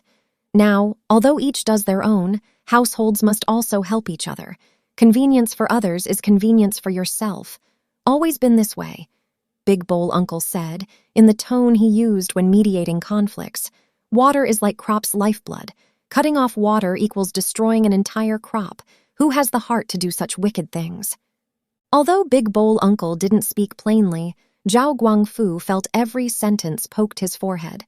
His face alternated red and pale, but he couldn't find appropriate words to refute. After hemming and hawing a long while, he squeezed out one sentence. "Big Bowl Uncle, it's not that I want to oppose them. It's Ma La who's too excessive." Having just said half, he suddenly felt that the following words couldn't be put on the table. Could he say Gu Yu and Little Cripple reclaiming their own responsibility land was Ma La's instigation? If Big Bowl Uncle asked back what evidence he had, where would he find evidence? In the end, in Big Bowl Uncle's eyes, he'd become petty and narrow-minded. Seeing Zhao Guangfu say half a sentence, then suddenly stop, Big Bowl Uncle, though old, wasn't at all slow-minded. Seeming to guess something, he said, "Guangfu, I don't know what entanglement you and law have, but farming work is a major matter. Can't delay even one day in the solar term. After passing water, I'll have him come find you to explain things clearly. Fellow villagers, what knot can't be untied, eh?" Words reaching this point, Zhao Guangfu had no retreat. He felt like a bull forced to lower its head to drink water, again producing that humiliated feeling. That evening, Zhao Guangfu went to bed without even eating dinner. Actually, he didn't sleep either, lying in bed, tossing and turning like pancakes on a griddle, occasionally emitting a long sigh or short groan. Cao Guichu thought it was from harvesting wheat days ago. Zhao Guangfu had overexerted himself, his old back problem recurring. She came to sit by his bedside to massage his back. Her hand just touched him when he pushed it away, scolding with great temper. "Get lost! Let me have some peace!" Tao Guichu felt somewhat confused, not knowing where the old fellow's evil fire came from. She could only cross herself in front of her chest, muttering, "God bless, amen," then tiptoed away. Zhao Guangfu was still sulking about daytime matters. This morning he'd wanted to teach Ma La a lesson by blocking the water ditch. Who'd have thought Guo Dawan would kill his way out halfway? Not only was his purpose not achieved, but he was also reprimanded, like a young person being educated by that old Guo. He's relying on seniority. No, he's taking sides, Zhao Guangfu thought resentfully. But I'm also getting on in years. In Shenhuangzhou, my weight isn't lighter than yours, old Guo. Why should I be scolded by you like a child? You think you're still a poor peasant association chairman like before? Speaking of which, currently managing Shenhuangzhou is your son Guo Dongsheng. But you've got one foot in the grave already. Why are you still joining in all this excitement everywhere? Zhao Guangfu heaped all bitter words onto Guo Dawan. He felt that today, Guo Dawan coming forward for Ma La wasn't accidental at all. It was like this many years ago. He treated the Ma Ke and Ma La brothers like his own sons. No, he wasn't even this close to his own son Guo Dongsheng. Speaking of 1,000, talking of 10,000, isn't it because he and that tailor mother of Ma Ke and Ma La had an affair? If Tailor Yao were still alive, the two probably would have gotten together long ago. Zhao Guangfu's thoughts drifted far, unable to reel them back. He recalled years ago in the production team when serving as an accountant, clutching an abacus, not leaving Ma Ke's side even half a step, following from village east to village west, from village south to village north, afraid of falling behind half a step. Back then, Ma Ke wasn't only the production team leader, but also the Brigade Youth League branch secretary, single-handedly cultivated by Brigade Poor Peasant Association chairman Guo Dawan. To be fair, regarding being a person and doing things, Zhao Guangfu admired Ma Ke from the heart. But psychologically, he always felt very distant from Ma Ke. If asking Zhao Guangfu to be like Ma Ke, aside from 3 meals a day devoting all energy to collective matters, he absolutely couldn't do it. Besides, he wasn't like Ma Ke's family, having only one younger brother, Ma La. His family had parents, siblings, several mouths to feed, a big household, and many things worth concern. Taking a step back, even if the family had nothing to concern, could he be like Ma Ke, completely selfless, wholeheartedly throwing energy into collective matters? Zhao Guangfu categorically denied it. He remembered his father saying, "Things in the world go 30 years east of the river, 30 years west of the river. Aside from family and relatives, nothing remains unchanged." Speaking of this people's commune, production brigades and teams made a commotion for decades. When most vigorous, each household couldn't even raise a few extra chickens. After household responsibility, father said to him, not without pride, "Back then, I knew it couldn't continue this way. Wasn't I proven right?" But Zhao Guangfu couldn't feel proud. His old partner, that Ma Ke who valued the collective more than his own life, wasn't in this world anymore. He felt such a pity. If Ma Ke hadn't lost his life over that bit of team grain but lived until now, with his ability, at minimum, he wouldn't live worse than Guo Dongsheng, right? However, worldly matters are unpredictable. Ma La's shadow floated into Zhao Guangfu's mind. He felt Ma La was even harder to fathom than his brother Ma Ke. You finally studied to become a state person. Drawing a salary comfortably, isn't that better than anything? Yet you changed professions to do business. Doing business prosperously, you suddenly got arrested and jailed. In the end, you actually returned to Shenhuangzhou. A man in his 40s, still alone, not even a woman beside him. By rights, someone who took such a big fall should live life peacefully. But Ma La's current posture clearly intends to make a big commotion in Shenhuangzhou. If you're capable, go make a commotion outside. The outside world is vast. Shenhuangzhou is just this tiny place, smaller than a palm, just some unsophisticated farmers. Can it withstand your commotion? Make all the commotion you want, but why are you opposing me, Zhao Guangfu? Did I provoke you? No matter what, back then, your brother and I worked together on the production team for so many years. Just for this, you shouldn't undermine my foundation. At midnight, Zhao Guangfu heard the bull mooing from the cattle shed. He wanted to get up to feed it fodder. Every night he got up once to feed the cattle, but just as he got out of bed, he felt stars before his eyes. His body swayed twice, nearly falling to the ground. He touched his forehead with his hand, burning hot. Only then did he realize he was truly ill. Zhao Guangfu lay in bed for 2 full days, not eating or drinking tea. Cao Guiqiu invited Wu Daokun over. After 2 consecutive IV drips of cephalosporin, the high fever gradually subsided. On the 3rd morning, Zhao Guangfu felt hungry and asked Cao Guiqiu to prepare some food. These 2 days, Cao Guiqiu waited by his side day and night without leaving the door. Now, seeing him wanting to eat, delighted, she quickly went to the kitchen to boil several poached eggs, brought them to him bedside, and fed him with a spoon. Not having eaten for 2 days, Zhao Guangfu was probably extremely hungry. Impatiently grabbing the spoon from his wife's hand, 1 egg per mouthful, in the blink of an eye, all the poached eggs in the bowl went into his belly. Cao Guiqiu, seeing his greedy eating manner, on one hand felt relieved that the old fellow's illness had finally improved. On the other hand, she was thinking how to comfort him. Just yesterday, when Cao Guiqiu went to old Wan's small shop at the sluice gate to buy things, she heard from Sister Hu that Zhao Guangfu had nearly fought with Gu Yu over passing water. She immediately understood the reason for the old fellow's illness. This woman who'd wandered begging from childhood, not even knowing her birthplace, since marrying Zhao Guangfu, had been filial to parents-in-law at home, gentle with her husband, kind to people outside. She never argued with the villagers over trivial benefits like other women did. She was Shen Huangzhou's famous good person. When she previously believed in Buddhism, she firmly believed in accumulating virtue and doing good. After converting to Christianity, she firmly believed in loving others as oneself. In Cao Guiqiu's heart, these meant the same thing. She remembered a sentence from the Bible: "When someone strikes your left cheek, turn the right cheek to them also."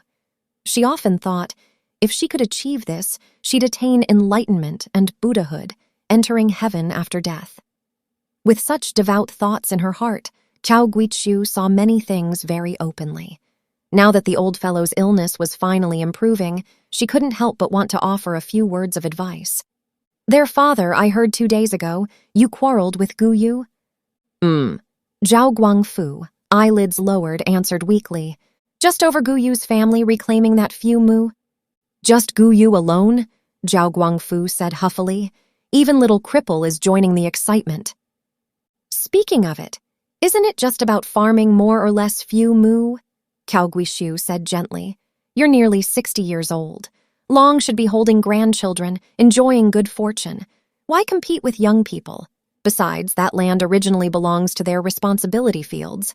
Them reclaiming it to farm themselves, isn't it natural and right?"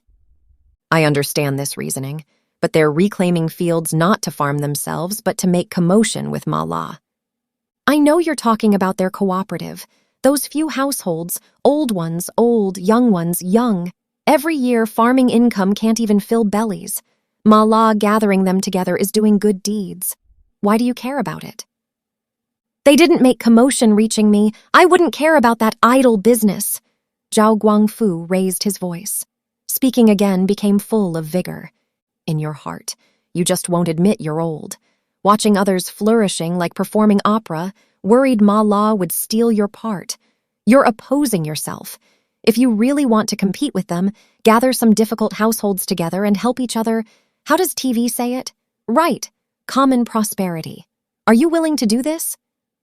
Cao Guiqiu's calm words struck right at Zhao Guangfu's heart ailment sentence by sentence. He felt very puzzled. His usually quiet wife, how did she become so eloquent today? As a man who usually had the final word at home, this made him feel he'd lost face.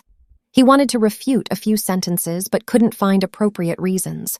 He could only sulk, lie back down in bed, and stop making sounds. Just then, someone called at the gate. "Is Brother Guangfu home?" Cao Guishu said quietly. "Seems like Ma La." "Don't pay attention to him," Zhao Guangfu, back turned to Cao Guishu, said sullenly. "Just tell him I'm ill, right now still sleeping." Cao Guishu hesitated somewhat. "This isn't good, is it? Ma La is coming to our house for the first time." "Anyway, I don't want to see him," Zhao Guangfu said stiffly, leaving no room for negotiation. Chapter 22. A single middle-aged man and a fatherless young man living together, their days gradually became presentable. Ma La, having been turned away at Zhao Guangfu's door, felt somewhat disappointed. Several days ago, Gu Yu and Zhao Guangfu nearly fought over passing water. Thanks to Big Bowl Uncle stepping forward to mediate, they finally smoothly drew canal water to the newly converted paddy fields. However, as Shen Huangzhou's prestigious big farming household, Zhao Guangfu went so far as to lose face to make difficulties for the cooperative's several farming households, arousing Ma La's vigilance. What exactly was his purpose in doing this? Was it merely venting dissatisfaction that Gu Yu and Little Cripple had reclaimed the responsibility of the land originally subcontracted to him? Or was it, as Big Bowl Uncle said, Zhao Guangfu regarded him as an opponent? This time was just Yang Zhuang performing sword dance, aimed at Duke Pei? Ma La half believed, half doubted. His whole life he'd never regarded anyone as an opponent. In any case, the word opponent was too serious. What irreconcilable contradiction existed between him and Zhao Guangfu? Having been back to Shen Huangzhou so long, aside from polite pleasantries when meeting in the village or on the river embankment, they'd barely said a few complete sentences. In his heart, he regarded every Shen Huangzhou fellow villager as his own elder brother. How could he think of them as opponents? Ma La thought it over and over, unable to figure it out. But no matter what, the fact that Zhao Guangfu's heart was dissatisfied with him couldn't be denied. Ma La felt very wronged. He thought Zhao Guangfu must have misunderstood him. He needed to find an opportunity to eliminate this misunderstanding. So as soon as he heard Zhao Guangfu had been ill these past 2 days, he picked a basket of just ripened strawberries from the garden to visit. But to his great disappointment, Zhao Guangfu was unwilling to see him, wouldn't even let him through the door. Wife Cao Guichu just sent him away.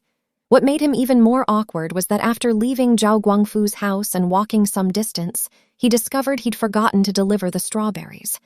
Now it was past 9 in the morning. This person, who'd just run into a wall at Zhao Guangfu's house, expression downcast, carried a basket of fresh strawberries following the canal road toward the sluice gate. Great heat had passed. In another 10+ days, the heat will be over.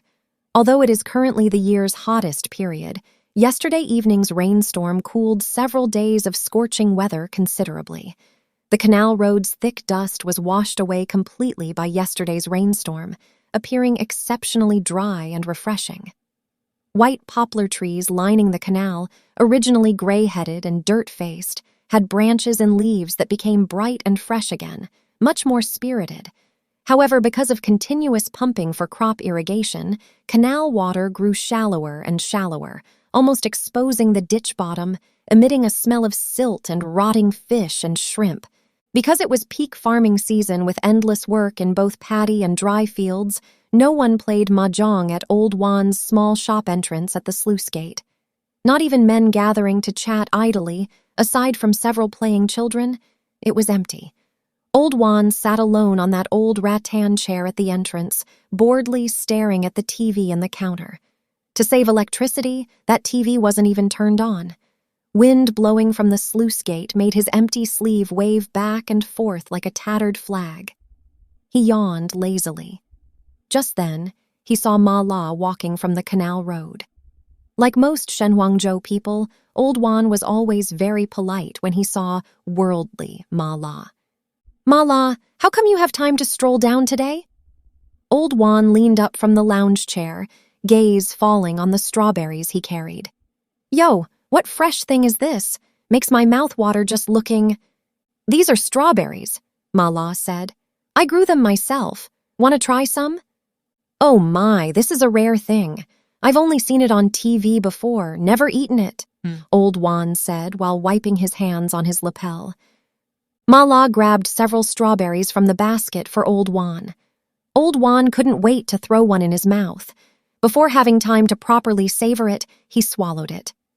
Then another one. In the blink of an eye, several strawberries entered his belly. My goodness, this taste is beautiful. Take it to market and it'll definitely sell for good money, right? Growing it for fun myself, haven't sold any. Seeing his greedy appearance, Ma La said, If you like eating them, just come pick some at my garden. You're truly capable, able to grow such rare things, Old Juan said flatteringly.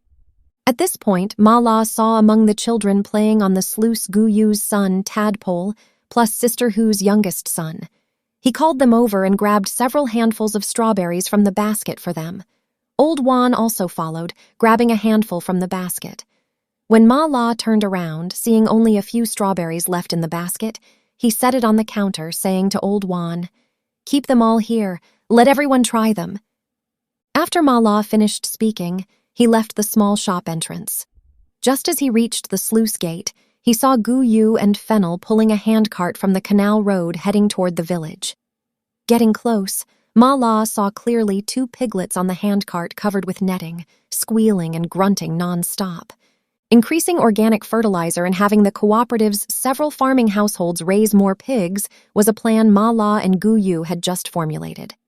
Now, seeing this couple buy piglets back so quickly, Ma La felt very happy. You two are truly swift and decisive, he said approvingly, reaching out to touch those 2 restless piglets' plump little heads. Oh, these 2 little fellows are really lively. Hauling piglets from town back to Shenhuangzhou, Gu Yu and Fennel were exhausted and covered in sweat. Ma La's praise seemed to make the couple forget their physical fatigue. Fennel raised a sweat-soaked face, showed 2 rows of white teeth, smiling. Teacher Ma, not only our family, but just now halfway I saw Sister Hu also going to buy piglets. Right, Teacher Ma, everyone's moving, Gu Yu echoed, wiping sweat from his sleeve. Ma La said, Oh, looks like I also need to quickly buy a piglet back. As chairman, I can't drag everyone's heels behind. Gu Yu and Fennel looked at each other and smiled knowingly. After parting with the couple, Ma La walked toward the river embankment. The gloomy mood from just leaving Zhao Guangfu's house had vanished without a trace. Since Tongxin Cooperative was established, Ma La's life underwent great changes. He no longer felt as leisurely, lonely, and isolated as before, but became fulfilled, busy, and tense. Although Tongxin Cooperative had only those few farming households, he and Gu Yu had already discussed and formulated a set of detailed near-term and long-term plans. Matters large and small gave him endless concerns. As hybrid rice transplanting approached its end, Ma La began shifting energy toward the cooperative's infrastructure construction. Each farming household increasing pig-raising numbers was only the first step of infrastructure construction. To truly satisfy the organic fertilizer supply, farming households also needed to install biogas. This required a not small sum of funds. Right now, the cooperative had just started, not yet obtained any returns. Having already difficult households pay money obviously wasn't very possible, but this matter couldn't be delayed. Rice needed sufficient fertilizer at each growth stage. Without using chemical fertilizer, aside from rushing to install biogas to make fertilizer, there was almost no other way out. The money he'd advanced to the cooperative was spent. These 2 years building the house, tending the orchard, his own savings were also nearly depleted. Raising funds to install biogas equipment became his most headache-inducing task. The passing water incident over the past few days added new worries for Ma La. Although this time Zhao Guangfu made concessions, it was, after all, for Big Bowl Uncle's sake. The grudge between Zhao Guangfu, Gu Yu, and himself hadn't been eliminated. No one could guarantee he wouldn't make more trouble in the future.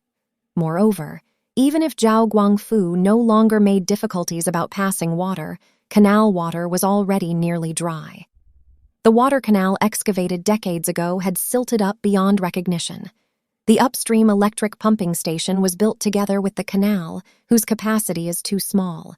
Hoping the pumping station would increase water supply obviously couldn't be counted on. Not to mention cooperative newly converted paddy field water use, even Zhao Guangfu's several dozen mu of cotton fields, even all Shenhuangzhou's water use in the future would probably become problematic. Without distant concerns, near troubles arrive. Now, what Ma La considered was how to solve once and for all the entire Shenhuangzhou's crop irrigation and even people's daily water and drinking problems. Thinking it over, aside from directly pumping from the river, there seemed no alternative. But purchasing and installing a complete set of tap water facilities costs even more than installing biogas. Money, money, money. Ma La felt his head spinning around and around was all the character's money. After Teacher Lu's death and Kunpeng Company's bankruptcy, during those years serving sentence at the labor farm, how much he'd hated this character, secretly vowing never again to live that businessman's life of living only for money. But now, he discovered that if wanting to do something meaningful without money, one could hardly move a step. Although troublesome matters increased compared to before, Ma La wasn't at all discouraged. He felt precisely these troublesome matters instead reactivated that unyielding spirit formed when he did business before. He hadn't experienced this feeling in a long time. Like a wounded soldier returning to battle, he felt somewhat unfamiliar yet also inexplicably excited. Of course, more importantly, he felt he'd rediscovered his life's goal. This goal made him no longer regard himself as a cynical, self-pitying, melancholy-filled, lacking sense of belonging recluse, but as if a runaway person had returned to the midst of people. Yes, the current crowd wasn't the past crowd, but precisely because of this, he had a feeling of being reborn. Whenever he and the Gu Yu couple, along with Big Bowl Uncle, Sister Hu, and Cao Guangjin, discussed cooperative matters, this feeling grew even stronger. Before, although these people were all polite and courteous to him, in their hearts they all regarded him as an outsider. Now they regarded him as one of their own, like treating family relatives. This could be seen from their unrestrained, intimate tone when talking with him. This was a feeling of home. He liked this feeling, warm, close, intoxicating, simultaneously awakening a certain sense of responsibility, long dormant in his heart's depths. He felt living was absolutely not a personal matter, but rather had all kinds of inexplicable relationships with people beside him in this village that guarded his growth. Now, little Cripple lived with Ma La almost every day. This youth, whose father had died and who was abandoned by his own birth mother after losing his mamu to gambling, then being beaten for owing gambling debts and rescued home by Ma La after his body healed, was reluctant to leave. After recovering from injury, little Cripple had gone home once. 2 mud brick rooms long unrepaired, the back wall had tilted, propped up with wood, ready to collapse any moment. Not a single valuable thing inside, all rolled away by his mother. Because there was a long time without fire for cooking, the kitchen stove had become a neighbor's chicken's nest, an iron pot rusty and covered with chicken droppings. No matter what, this could no longer be called home. That very night, little Cripple returned to that house with the windmill. Ma La still had him stay in the room where he'd recuperated from injury. From then on, the two actually ate and lived together, living together like family. Long alone, Ma La initially felt somewhat unaccustomed to suddenly having a youth appear in his life. He even wanted little Cripple to leave, but he couldn't say it. He fell into an extremely conflicted situation. Before, he could get through a day eating whatever casually, but now it was different. One more mouth. Eating and drinking content would also change accordingly. Couldn't eat noodles 3 meals a day, right? But what gave him lifelong headaches was stir-frying vegetables. He couldn't even stir-fry one presentable dish. In this respect, little Cripple was actually stronger than him. One day, when he went to Heko and returned, he discovered little Cripple had prepared food. Not noodles, but stir-fried vegetables and rice are rarely seen. That meal, although the stir-fried vegetables flavor wasn't very good, Ma La ate very deliciously. After eating dinner, he remembered to ask little Cripple where the vegetables came from, because his garden at the door only planted strawberries, no vegetables yet. At noon, I ate at Big Bowl Grandpa's, just conveniently picked some vegetables from his garden to bring back. When did you learn to cook vegetables? He continued asking curiously. When my mom was home, I already knew, little Cripple said with lowered eyelids. She always ran outside, often not coming home all day. I was so hungry I couldn't stand it, could only learn to cook myself. Mala's heart felt somewhat choked. He recalled his own similarly orphaned childhood and the helpless youth years after losing his mother and brother. His heart was seized by a compassionate emotion. He murmured to himself, "Just let me and my late friend's son live together." Just days ago, little Cripple had gone to seek clan elder brother Zhao Guangfu, proposing to reclaim his own responsibility land. Only afterward did he tell Ma La, "I also want to join your cooperative. Uncle Ma, I've already thought it through. After reclaiming the land, I also want to plant kiwis," little Cripple said with a serious face. "These past days in the orchard, I've already learned quite a bit." Little Cripple's words startled Ma La. Recently, every time he went to the orchard, little Cripple followed beside him, helping with this and that. He hadn't expected his heart to calculate so far, quietly making such a major decision. Considering the friction between Zhao Guangfu and the cooperative, Ma La momentarily didn't know how to reply to little Cripple, but he knew he couldn't refuse, because doing so would mean pushing little Cripple back into that unhealthy, dangerous life of running Mamu. Since living together with little Cripple, Ma La began planting vegetables in the garden. Very quickly, Sister Hu and Fennel brought vegetable seedlings from their own homes, teaching Ma La and little Cripple hand in hand to plant vegetables. Before long, they ate fresh vegetables they'd grown themselves. Before this, Sister Hu and Fennel brought bundles of long beans, cucumbers, or eggplants every few days from their own vegetable gardens. Sometimes, when little Cripple went to the guard shack to play, Big Bowl Uncle would also have him bring some greens back. A single middle-aged man and a fatherless young man living together, their days gradually became presentable. In those days, after finishing work in the orchard, Ma La, as usual, would swim in the river for a while. After returning to Shenhuangzhou, he'd always persisted in this habit.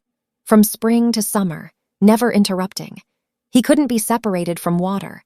Every time swimming freely in the river, Ma La would think of brother Ma Ke and teacher Liu. Those two were both swimming champions. Ma La started learning to swim from his brother when small. Every summer when floods rose after the rampant floodwaters receded, they'd form large and small pools beside the river. Brother often led him to catch fish and shrimp in the pools. The pool water had deep and shallow parts, a deep part over a person's head, a shallow part not reaching the knees. Pools had fish and shrimp, plus all kinds of rare treasures that drifted in with floods. Once, Ma La followed brother from one shallow pool to another. Taking the lead, he jumped in. He hadn't anticipated that this was a deep pool. The murky pool swallowed him in one gulp. Panicking, he drank several mouthfuls. Fortunately, brother arrived right after, dove into the pool, and pulled him up. From then on, brother began teaching him to swim, initially in pools, gradually transferring to the river. Brother's swimming skills were truly great. He could swim to the sandbar in the river's center in one breath. Without resting at all, he'd turn around and swim back. In the village, whether adults or those half-grown boys with good swimming skills, none were brother's match. He remembered mother had told him, "Your brother learned to swim at Dongting Lake's edge. Your father taught him hand by hand. Mother said back then your brother wasn't even 3 years old." Hearing this, Ma La felt full of envy and admiration for brother, thinking privately, "I must learn to swim like brother." Later, Ma La truly learned to swim. Although still far from matching brother, he was much stronger than village playmates. That summer vacation, village playmates all passed around the picture book Little Hero You Lie. Zhao Guangrong, always unconvinced by Ma La, suggested, "Let's learn from Little Hero You Lie and have a diving competition." The competition was held at the water pool before the village. That pool was bottomlessly deep. Ordinarily, adults wouldn't let children swim in the pool. That time, village playmates went 2 by 2, competing who could dive farthest. Ma La and Zhao Guangrong were one group. They simultaneously dove into the water. When Ma La surfaced after diving over 20 meters, this was his best level learning diving from brother. But Zhao Guangrong still hadn't surfaced. Previously, every time playing in water together, Zhao Guangrong couldn't match him. This time, could it be? A full minute passed. Still no sign of Zhao Guangrong surfacing. Only then did Ma La grow somewhat nervous. He worried Zhao Guangrong had an accident. Just as he and playmates were at a loss, Ma Ke passed by on his way to fields carrying a spade. Hearing this, without another word, he threw down the spade on his shoulder. Not even bothering to remove clothes, he dove straight into the pool. Before long, Ma Ke surfaced with a poo sound, Zhao Guangrong's whole body tangled in water plants draped behind him. Turned out he'd been tangled at the pool bottom by water plants. If not for Ma Ke, he definitely would have died. Later, Ma La personally witnessed brother rescue female sent-down youth Murong Chiu in the river.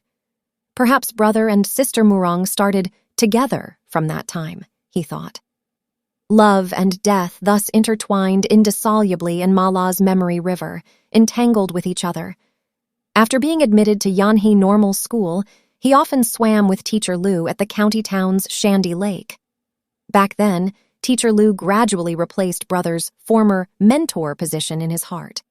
From Teacher Liu, he not only mastered the more difficult breaststroke, but also understood the philosophy of mutual dependence and struggle between humans and nature. A man can be destroyed, but not defeated. This was a sentence Teacher Liu often had on his lips, from Hemingway's novel The Old Man and the Sea.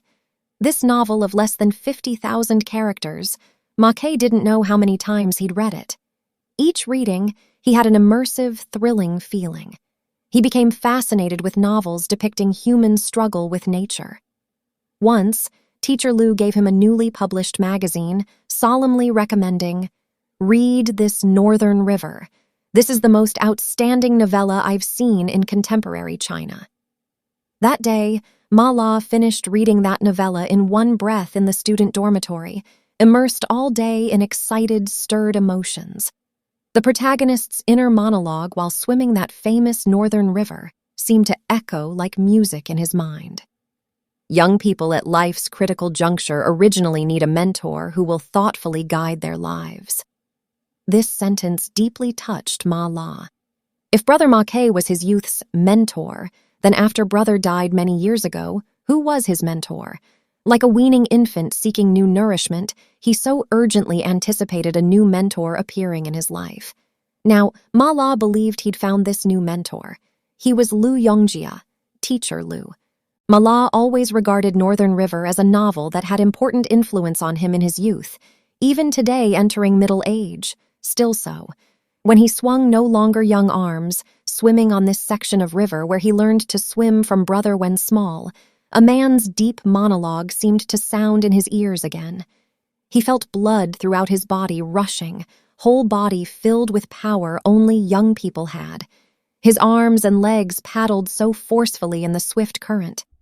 I'm not yet so old, he thought. Although brother and Teacher Liu are both gone, I'll walk on alone. I won't easily admit defeat.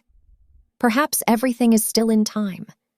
Whenever Ma La swam alone in the river, someone always quietly gazed at the river surface from shore. He was Little Cripple. Having grown up beside the river from childhood, like most Shenhuangzhou boys, Little Cripple could also swim. Of course, his swimming was far inferior to Ma La's.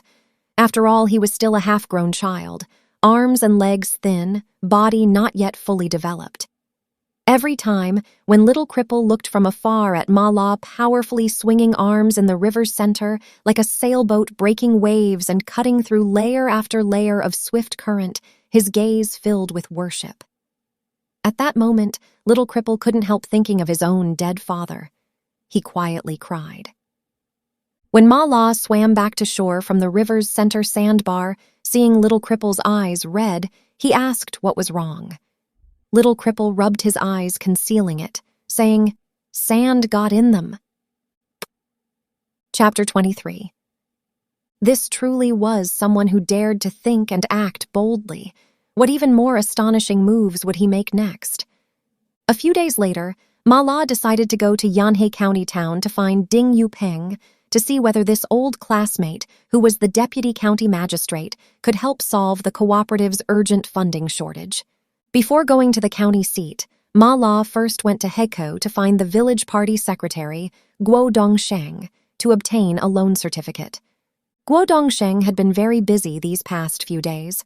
The furniture factory had received 2 orders in succession. With delivery dates approaching, he practically lived at the factory, supervising workers day and night, working overtime. His eyes were bloodshot from exhaustion. Even meals were brought to the factory by his wife, Zhang Yulan. When Ma La arrived at the Guo home, Guo Dongsheng had just gotten up. Having worked until midnight yesterday, he'd originally wanted to sleep in today. But early this morning, he'd been awakened by a customer's phone call demanding delivery. Right now, he'd just hung up irritably, preparing to go to the factory. Unexpectedly, just as he stepped out the door, he ran into Ma La. He had to stop. "So early, you're here for—" Ma La, seeing Guo Dongsheng about to go out on business, briefly mentioned at the doorway his idea of purchasing tap water and irrigation equipment. Guo Dongsheng listened distractedly for a few sentences, obviously perfunctorily saying, "This idea is very good. Recently, the town government has been meeting to discuss how to solve the drinking water problem for several villages." "So you agree with this concept?" Ma La said happily. "Then you must support us more." But Guo Dongsheng didn't pick up this thread. Instead, he frowned, asking casually, "Oh, how's your cooperative doing?" Without waiting for an answer, he added, "Someone from the village reported on your cooperative." Guo Dongsheng emphasized the word reported, making Ma La involuntarily freeze. Reported what? The dry-to-wet conversion, of course. Guo Dongsheng's tone remained heavy. Shen Huangzhou has always had more dry fields than paddy fields. Previous water conservancy and irrigation were all set up based on this situation. Now you've converted so many dry fields to paddy. Paddy fields use much more water than dry fields. Some people have quite a belly full of opinions about you. "Who came to complain to you?" Ma La asked, somewhat surprised. "I can't tell you that." Guo Dongsheng shook his head, very principled. "The key is that what you're doing does damage others' interests after all." Guo Dongsheng wasn't just talking nonsense. Days ago, Zhao Guangfu had specially come to his home to report on this matter. He'd originally planned to find Ma La for a serious talk when he returned to the village someday. But recently his own furniture factory was too busy. He really couldn't spare time to worry about these trivial village matters. Ever since the state abolished agricultural tax, village cadres no longer had tax collection duties. He, as village party secretary, aside from occasionally convening other village cadres for meetings to convey higher-level directives, rarely returned to Shenhuangzhou. Although Guo Dongsheng kept his mouth tight, Ma La immediately thought of Zhao Guangfu, but he didn't continue pursuing this matter. "I've considered this problem, but if we install tap water equipment and pump directly from the river, we can not only solve the water shortage for paddy and dry field irrigation, but also solve villagers' drinking water at the same time." Guo Dongsheng didn't immediately take a position. Regarding crop irrigation water sources and farming household drinking water difficulties, Shenhuangzhou wasn't the only village. Every village in the entire town had experienced this to varying degrees. Every year during drought season, fights between farming households competing for water resources occurred from time to time. In all the years since household responsibility, there'd been very few decent water conservancy construction projects. Current water conservancy and irrigation facilities were all built during the People's Commune period. They'd long been unable to meet villages' water needs. This year, documents issued from central to provincial and county levels repeatedly mentioned strengthening rural water conservancy infrastructure construction, improving rural production, living and residential environments, including connecting roads, electricity, and tap water. At town leader meetings, they always told each village to first think of solutions themselves, saying to emphasize the masses' pioneering spirit. But a clever housewife can't cook without rice. These days, nobody was a fool. Without funds allocated from above, nobody would take it seriously. But now, hearing Ma La's words, Guo Dongsheng's mind suddenly brightened. If following Ma La's thinking, without waiting for funds from above or even needing the village committee to worry about raising money, villagers' water and drinking problems would be solved. Wasn't this precisely the masses' pioneering spirit? Guo Dongsheng, who'd originally wanted to brush off Ma La and go to the furniture factory, suddenly changed his attitude. Really? Such a good thing? He turned his gaze toward Ma La, appearing earnest and enthusiastic.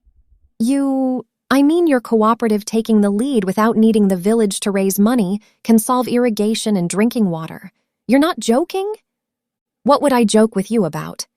Ma La, seeing Guo Dongsheng's half-believing expression, found it somewhat funny. I know asking the village is useless. I'm going to the county to try for a loan. You just need to issue a certificate. Issuing a certificate is no problem, Guo Dongsheng said. But are you confident you can get the loan?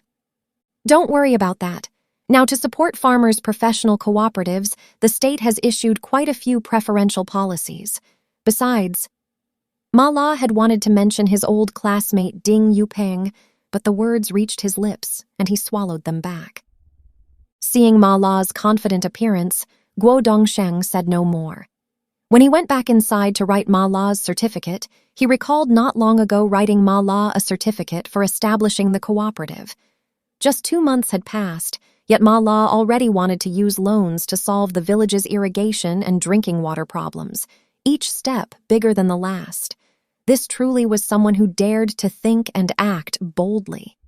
What even more astonishing moves would he make next? A trace of unease passed through Guo Dongsheng's mind. But thinking it over, if Ma La's action truly could help him, as village party secretary, solve some difficulties the village currently had no power to resolve, he'd be happy to see it succeed. After Ma La reached the county seat, he didn't immediately go see Ding Yuping. Instead, he went to the city's outskirts. Since that afternoon conversation with Ding Changshui last time, he hadn't seen the old man again. This time, when leaving, he specially picked several gin of fresh strawberries from the vegetable garden, first to let the old man taste something fresh, second to have a good chat with him. Having experienced these 2 years of planting kiwis and establishing Tongshan Cooperative, he felt he had much to discuss with the old man. But when Ma La found that red brick bungalow he'd visited before, he saw the gate tightly shut, nobody in the garden behind the house either. After inquiring next door, he learned the old man had recently strained his back-watering crops, couldn't get out of bed, and had been picked up by his daughter to stay at her home. His son, the county magistrate, personally drove to pick him up. The neighbor specially added this sentence. Ma La had to give up and head straight to the county government. This time, seeing Ding Yuping required more effort than last time. Last time at the county government compound entrance, after explaining his purpose to the uniformed security guard, he'd gone directly to the office building to find Ding Yuping. This time, the guard not only repeatedly questioned him about his relationship with Ding Yuping, but also called Ding Yuping's secretary to verify whether the county magistrate really had such an old classmate. This made Ma La very uncomfortable. He noticed the guard called Ding Yuping county magistrate, omitting both his surname and the word deputy. When Ma La walked toward the county government compound, the guard asked, did he know where the county magistrate's office was? His attitude was much kinder than before. Ma La thought and said, I came once before. I remember it seemed to be 406? The guard said that was when the county magistrate moved to office 808 long ago. When the guard pronounced 808, it was as if he were talking about his own office. The door to 808 stood open. Ma La had just reached the doorway when out came a fresh-faced, handsome young man who politely asked, You must be Mr. Ma? The county magistrate is currently in a meeting. Please rest in the office first. Ma Li followed the bespectacled young man into the office. He felt Ding Yuping's new office wasn't only more spacious than the one he'd visited last time, but also much more luxurious. From walls covered in premium wallpaper to lighting fixtures and office supplies, everything appeared splendid and magnificent. What surprised him even more was that aside from the office, there was also a separate reception room. Its decor and furnishings were even more elaborate, about the same as those high-class suites in star-rated hotels where he'd stayed when doing business before. After the bespectacled young man led Ma La into the reception room, he brought him a cup of tea. Ma La asked for his surname as he took the tea. "My surname is Liu. I am the county head secretary. You can call me Xiao Liu."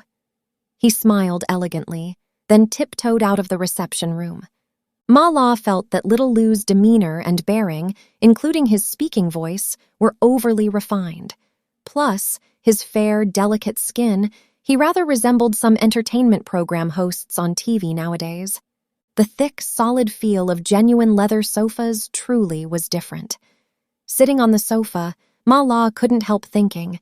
He remembered when Kunpeng Company moved to E-City years ago, he'd personally gone to Haitian Furniture City to select that genuine leather sofa set for Teacher Liu's office. It cost over 10,000. Ma La recalled that when meeting Ding Yupeng last time, his office furnishings were still quite ordinary. Yet not long after, he'd moved into such a luxurious office and been assigned a full-time secretary.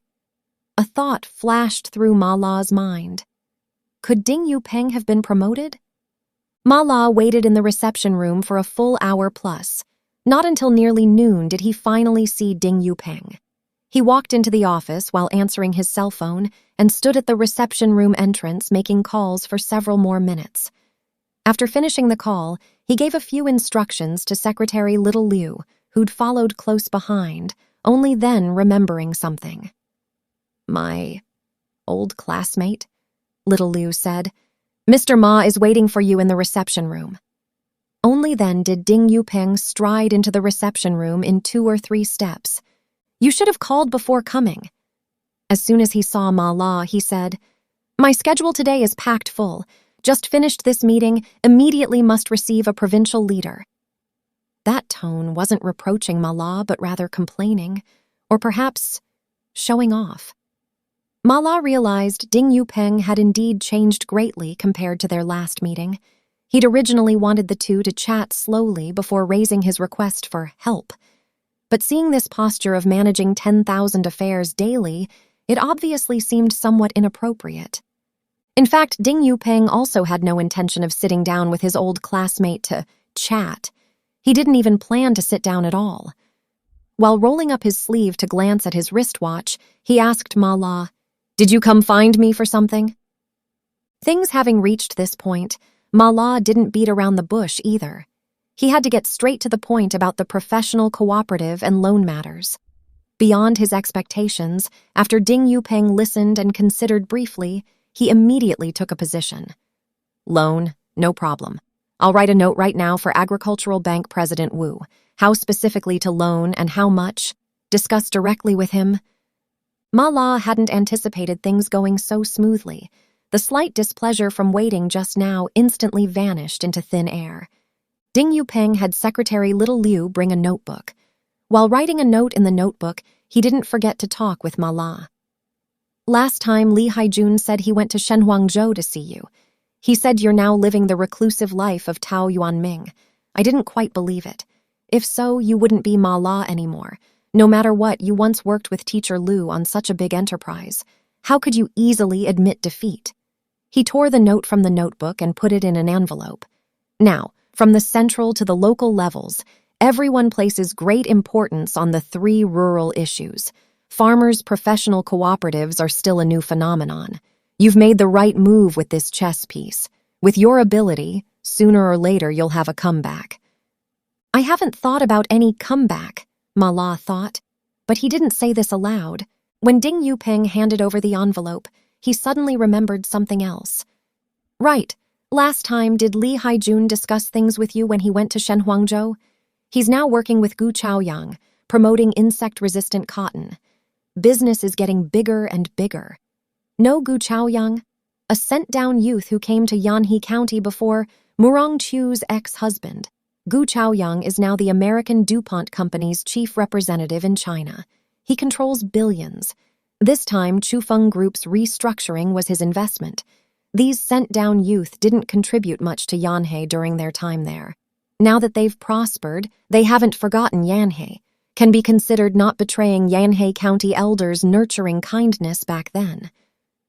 Although Ma La had heard Li Haijun mention this before, he didn't pick up Ding Yupeng's thread. Not easily agreeing with things he didn't understand, this was a principle he'd adhered to for years. I don't have time to accompany you today. Next time, don't forget to call first. I'll arrange a time so we can have a good chat. Ding Yupeng looked at his watch again, then called little Liu in. In a bit, accompany Mr. Ma to the cafeteria for lunch. Remember, stir-fry a few dishes, charge it to my account. Saying this, he grabbed his briefcase and hurriedly walked out. But Ma La didn't stay for lunch. When leaving, he asked little Liu, Ding Yupeng, what exactly is his position now? County magistrate. Little Liu's refined eyes widened in surprise, looking at him. Aren't you old classmates? How don't you even know this? So, he's been promoted from deputy to full? Ma La muttered. Under little Liu's puzzled gaze, he walked out of Ding Yupeng's office without looking back.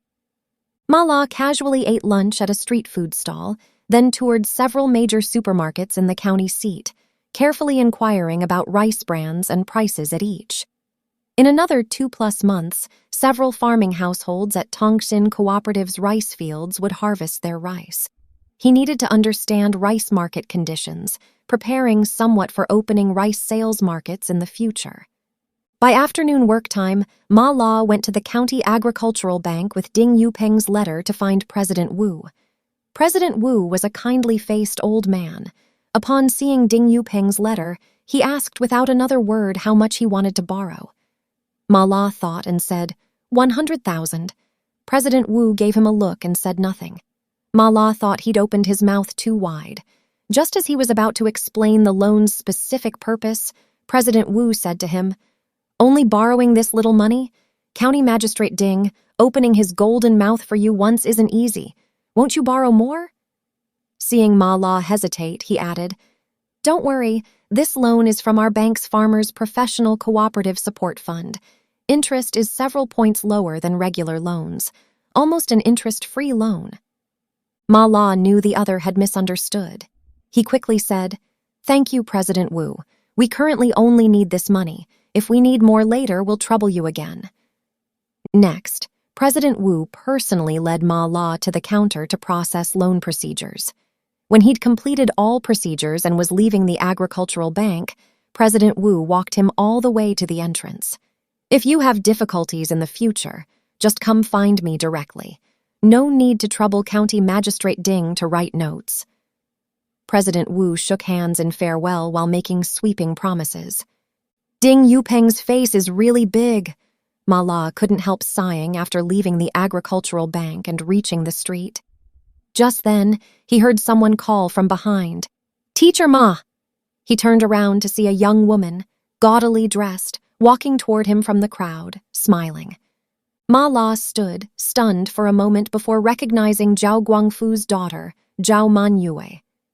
Not having seen her for several months, Manyue appeared even prettier than before, her face rippling with undisguisable joy. Teacher Ma, how come you have time to stroll the county seat today? Oh, I went to the agricultural bank on business, Ma La said. And Teacher Li, are you getting married? Not yet. Zhao Manyue twisted her waist, seeming somewhat embarrassed. Old Li's been busy lately, just went to America a few days ago. He originally wanted to take me along, but later said he had to visit the American DuPont Company headquarters. Bringing family wasn't convenient. Made me prepare for nothing. However, old Li says there'll be plenty of such opportunities in the future. He's now cooperating with an American company. They're all one family. Coming and going, isn't it just like everyday life? Don't you think? Ma La found it awkward whether to say yes or no. He could only vaguely say oh twice. He looked at Zhao Manyu wandering the street alone in broad daylight. He casually asked, Are you still working at that Chufeng Group? Left long ago. After the company restructured, I resigned. Old Li had me resign. Ma La was somewhat puzzled. Why? Zhao Manyu's eyes scanned all around, moved slightly closer to Ma La, saying quietly, "Teacher Ma, you don't know yet. The glyphosate produced by Chufeng Group is now toxic. Recently, quite a few people at the company and nearby residents got a strange disease. Several died, supposedly related to this." She suddenly stopped, raised her face, and sniffed. "Do you smell it? Isn't there a strange odor?"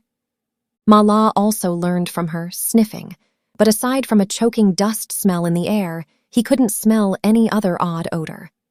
"Chufeng Group is to the west. Today, the wind is from the southeast. If it were a southwest wind, you'd definitely smell that strange smell," Zhao Manyu said, frowning, fanning with her hand before her face. "That smell. When people smell it, they want to vomit, wishing they could spit out their 5 internal organs and 6 bowels." Ma La remembered. Over 20 years ago, when Yanhe Fertilizer Factory was just completed, the county even held a grand celebration.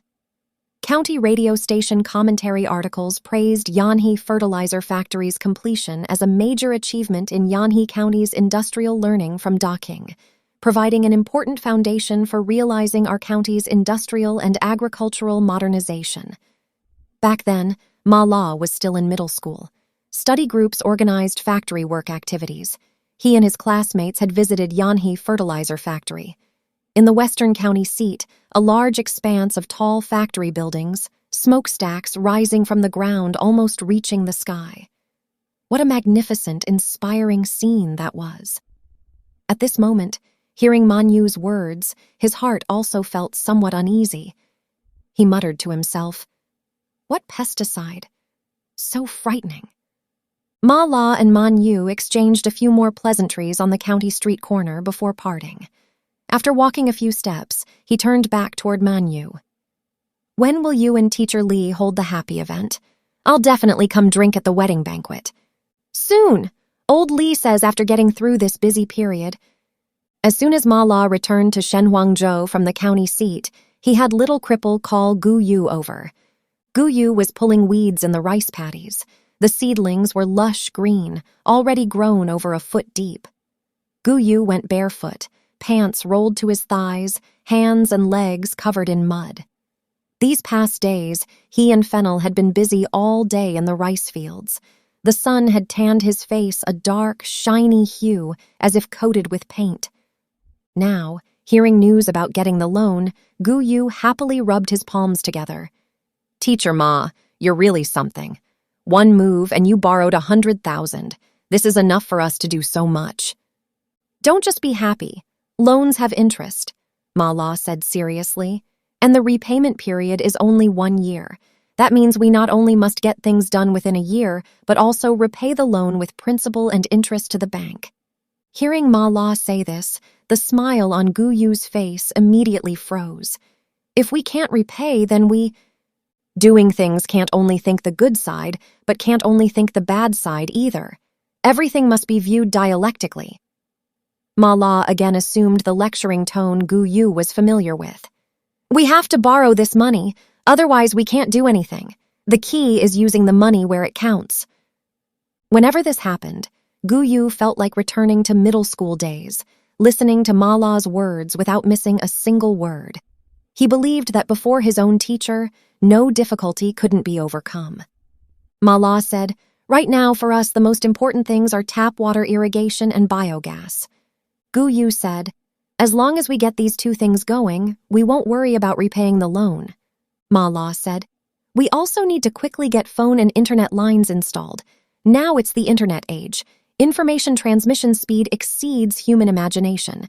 Getting information only from newspapers is already behind." Gu Yu, having just returned from the South not long ago, wasn't unfamiliar with the internet. So he immediately agreed. "Right. Now city people don't write letters anymore. They send emails online instead. Before, one letter would take 10 days or half a month to arrive. Now just press a key and the other party receives it." The teacher-student pair grew more excited talking. After discussing the loan's use, Ma La asked about the rice's recent growth conditions.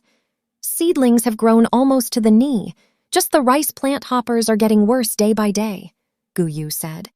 We want to build the ecological rice brand. Can't use pesticides, but catching them by hand probably can't deal with so many plant hoppers. Sister Hu and the others are starting to complain endlessly. Hearing this, Ma La wasn't worried at all. Gu Yu felt somewhat puzzled. Then he heard him say calmly, "A while ago I saw news in Rural New Report. A Wuhan technology company invented an insect-repelling lamp specifically for rice plant hoppers, currently in trial stage. I called to contact this company's general manager, hoping we could do this trial first. They already agreed. In a few days they'll send people to deliver the insect-repelling lamps." There's such a good thing falling from the sky? Gu Yu could hardly believe his ears, but the smile on Ma La's face dispelled his doubts. These days, he and Fennel catching rice plant hoppers by hand had exhausted them. If they had this miraculous mosquito-repelling lamp, that would be truly wonderful. Gu Yu wanted to quickly tell Fennel, Sister Hu and others still busy in the rice paddies this news. Too busy to talk more with Ma La, he lifted his legs to leave. Just reaching the door, he remembered something, pulling from his shirt pocket a wrinkled envelope. "Teacher Ma, this is what I picked up for you yesterday. It's been sitting at the village office quite a few days," Gu Yu said while handing the letter to Ma La. "Once we get internet lines installed, there won't be delays. Sending emails isn't much slower than phone calls." But Ma La, glancing at the handwriting on the envelope, couldn't wait to tear it open. His mind had already wandered. He fundamentally hadn't heard what Gu Yu was saying. The letter was written by Tang Tower. Ever since Ma La, after much difficulty, found Tang Tower in Wuhan, he'd always kept Teacher Lu's only flesh and blood on his mind. He'd written Tang Tower several successive letters, but all sank like stones into the sea. No news whatsoever.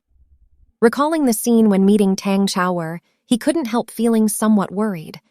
This girl's personality and temperament so resembled Teacher Lu's. In that drug rehabilitation center environment, hopefully nothing happened?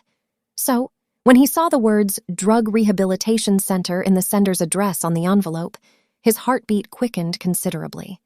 He impatiently tore open the envelope. The letter was indeed written by Tang Tower. "Old Ma, I received all your letters. I didn't reply because I don't believe you're really my father's friend. From childhood to now, Tang Lina has never told me anything about my dad. She always said my dad died before I was born. Now you suddenly pop up, saying so much about everything concerning that man called Liu Jiming. This is completely two different people from the father in my memory who died before I was born. One of you and Tang Lina must be lying. Who can I trust?" Trust Tang Lina? But she's always lying to me, to the point I doubt I'm even her biological child. Trust you? But you're a stranger I've only met once. Why should I trust you?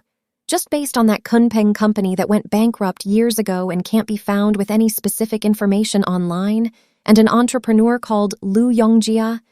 You haven't even told me how he died, what disease he had, what kind of person he really was. If that Liu Jiming really is my dad, please explain these things clearly in your letter. Otherwise, don't write me, chattering like a nagging old woman to disturb me. Please.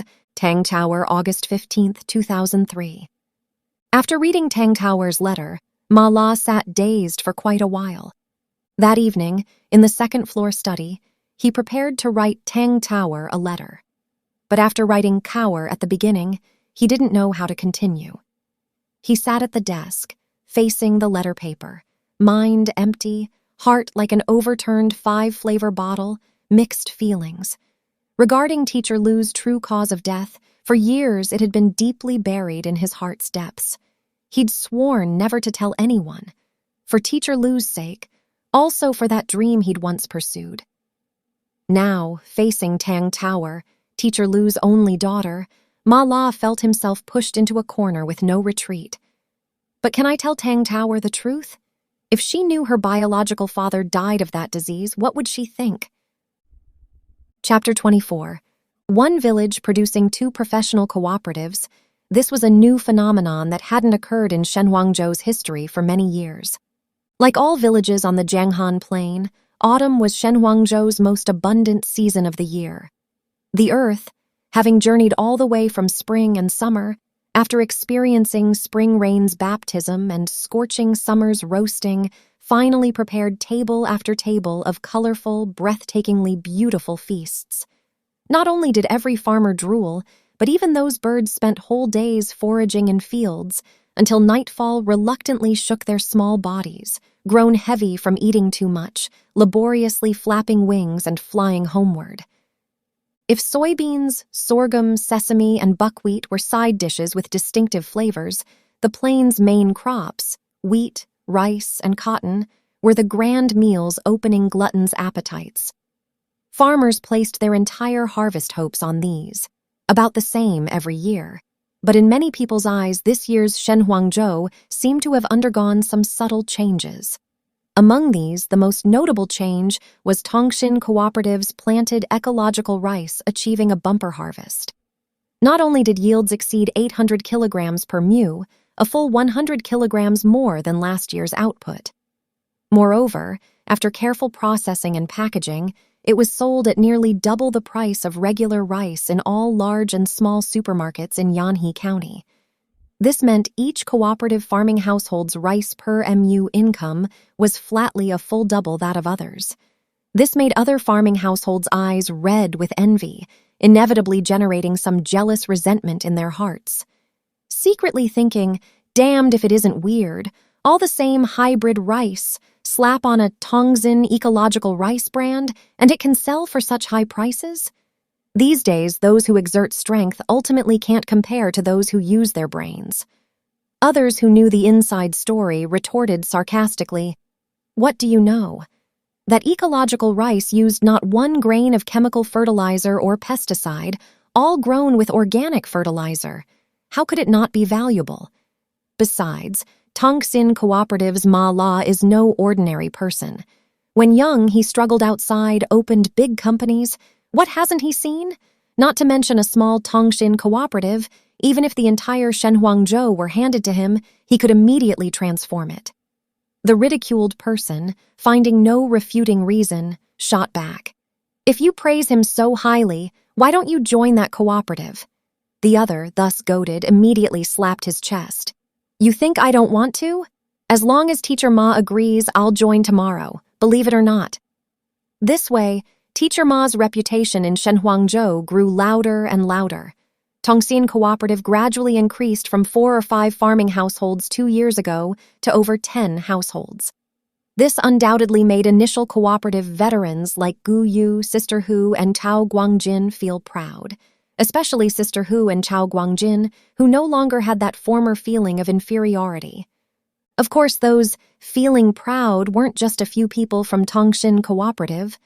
For Shenhuangzhou's big farming household, Zhao Guangfu, this year was also a rarely seen harvest year.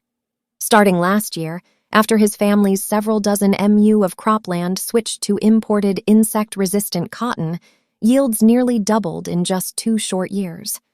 Moreover, this year cotton prices rose again. Now mid-autumn just passed, half the cotton in fields remained unpicked. Per mu income doubling was already an ironclad fact. Such unprecedented good harvests made Zhao Guangfu laugh even in dreams. How could feeling proud describe it? But Zhao Guangfu was ultimately Zhao Guangfu. He always thought more deeply and saw farther than ordinary farmers. His heart contained not only his family's several dozen mu, but also the entire Shenhuangzhou. Every household's major and minor matters in the village couldn't escape his discerning eye, including Ma La and Tongxin Cooperative. These 2 years, Zhao Guangfu watched Ma La fiddle with a cooperative cobbled together from several crooked melons and split dates, making it more prosperous day by day, to the point that villagers now praised them endlessly. All Shenhuangzhou's glory was taken by them. This made Zhao Guangfu, who had formerly been much supported, feel his self-respect severely injured. Long-term, would Shenhuangzhou still have room for me, Zhao Guangfu? Thinking it over, he felt he couldn't just admit defeat like this. Could only you, Ma La, fiddle with cooperative tricks? Furthermore, cooperatives weren't invented by you, Ma La. Decades earlier, villagers already tried it, now just an old pot cooking a new soup. These 2 years, Zhao Guangfu had also learned quite a few new policies from the radio, knowing that the state was supporting farmers' professional cooperatives from top to bottom. He no longer thought this was walking the old road. The above are good policies. Everyone had a share. Couldn't let Ma La eat alone. The more Zhao Guangfu thought, the more resentful he became, considering also establishing a cotton planting professional cooperative.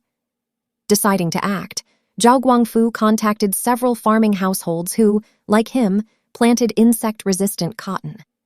Given his usual prestige, everyone hit it off. Before long, they'd established Shenhuangzhou's second farmers' professional cooperative. Zhao Guangfu became chairman. One village producing two professional cooperatives, this was a new phenomenon that hadn't occurred in Shenhuangzhou's history for many years.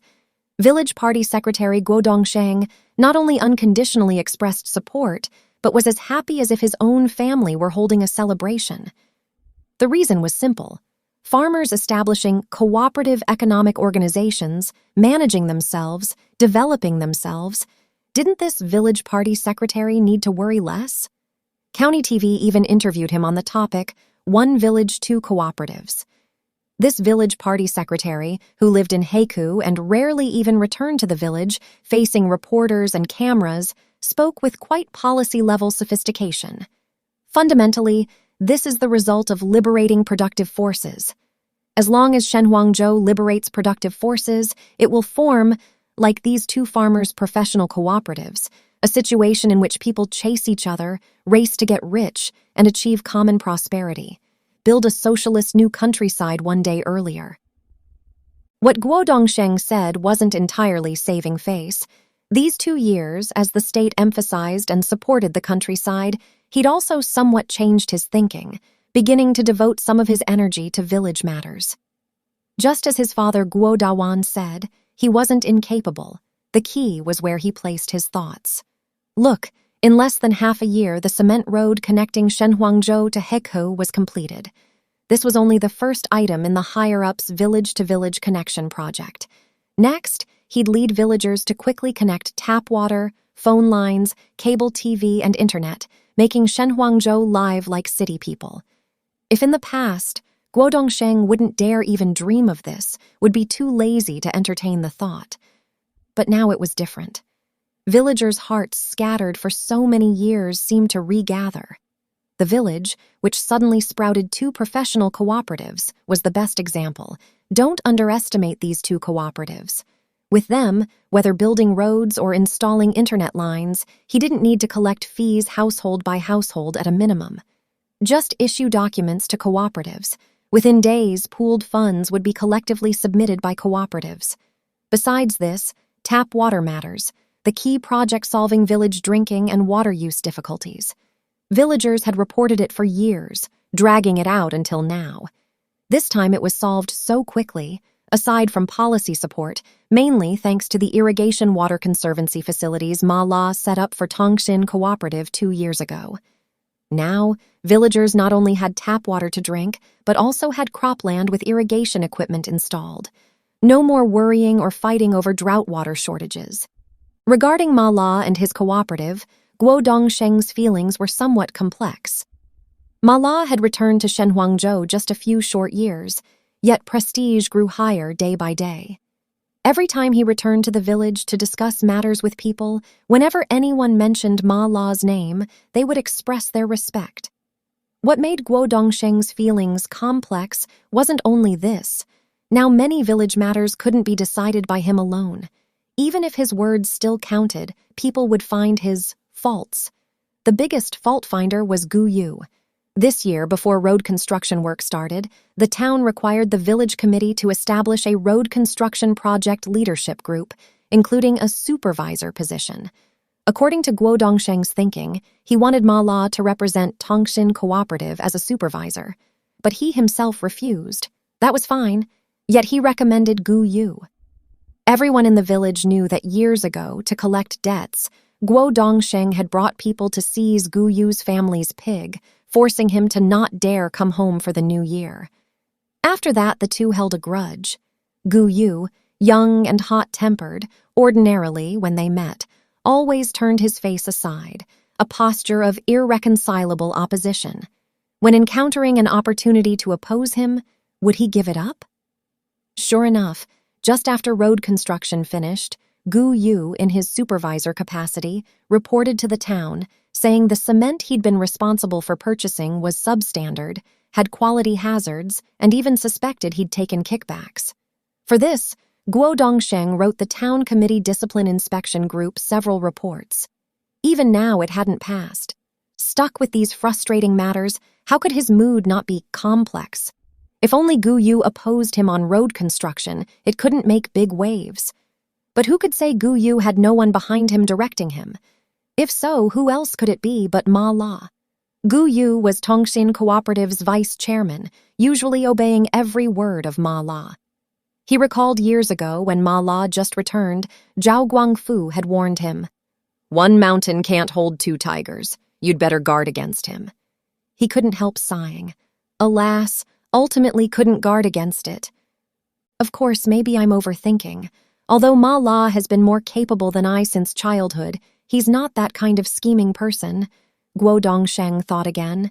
To be fair, he also wasn't that kind of narrow-minded, short-sighted person. He knew about everything advancing and retreating, picking up and putting down. After all, he'd been village party secretary so many years. Moreover, deep in Guo Dongsheng's heart, he'd long stopped considering himself a rural person. His current thoughts weren't on Shenhuangzhou, but on his own furniture factory in town. He'd never been interested in the village party secretary position anyway. Years ago, when doing carpentry work in the city, it was going quite well. If not for his father, Guo Dawan, using both soft and hard tactics to bring him back to the village, he might be mixing much better now. Smoothing it out, Guo Dongsheng gradually became calm. As long as someone was willing, let them make commotion in that tiny Shenhuangzhou. I'd still worry about having no one to share the burden. Thinking this way, Guo Dongsheng felt a certain liberation. His heart relaxed considerably.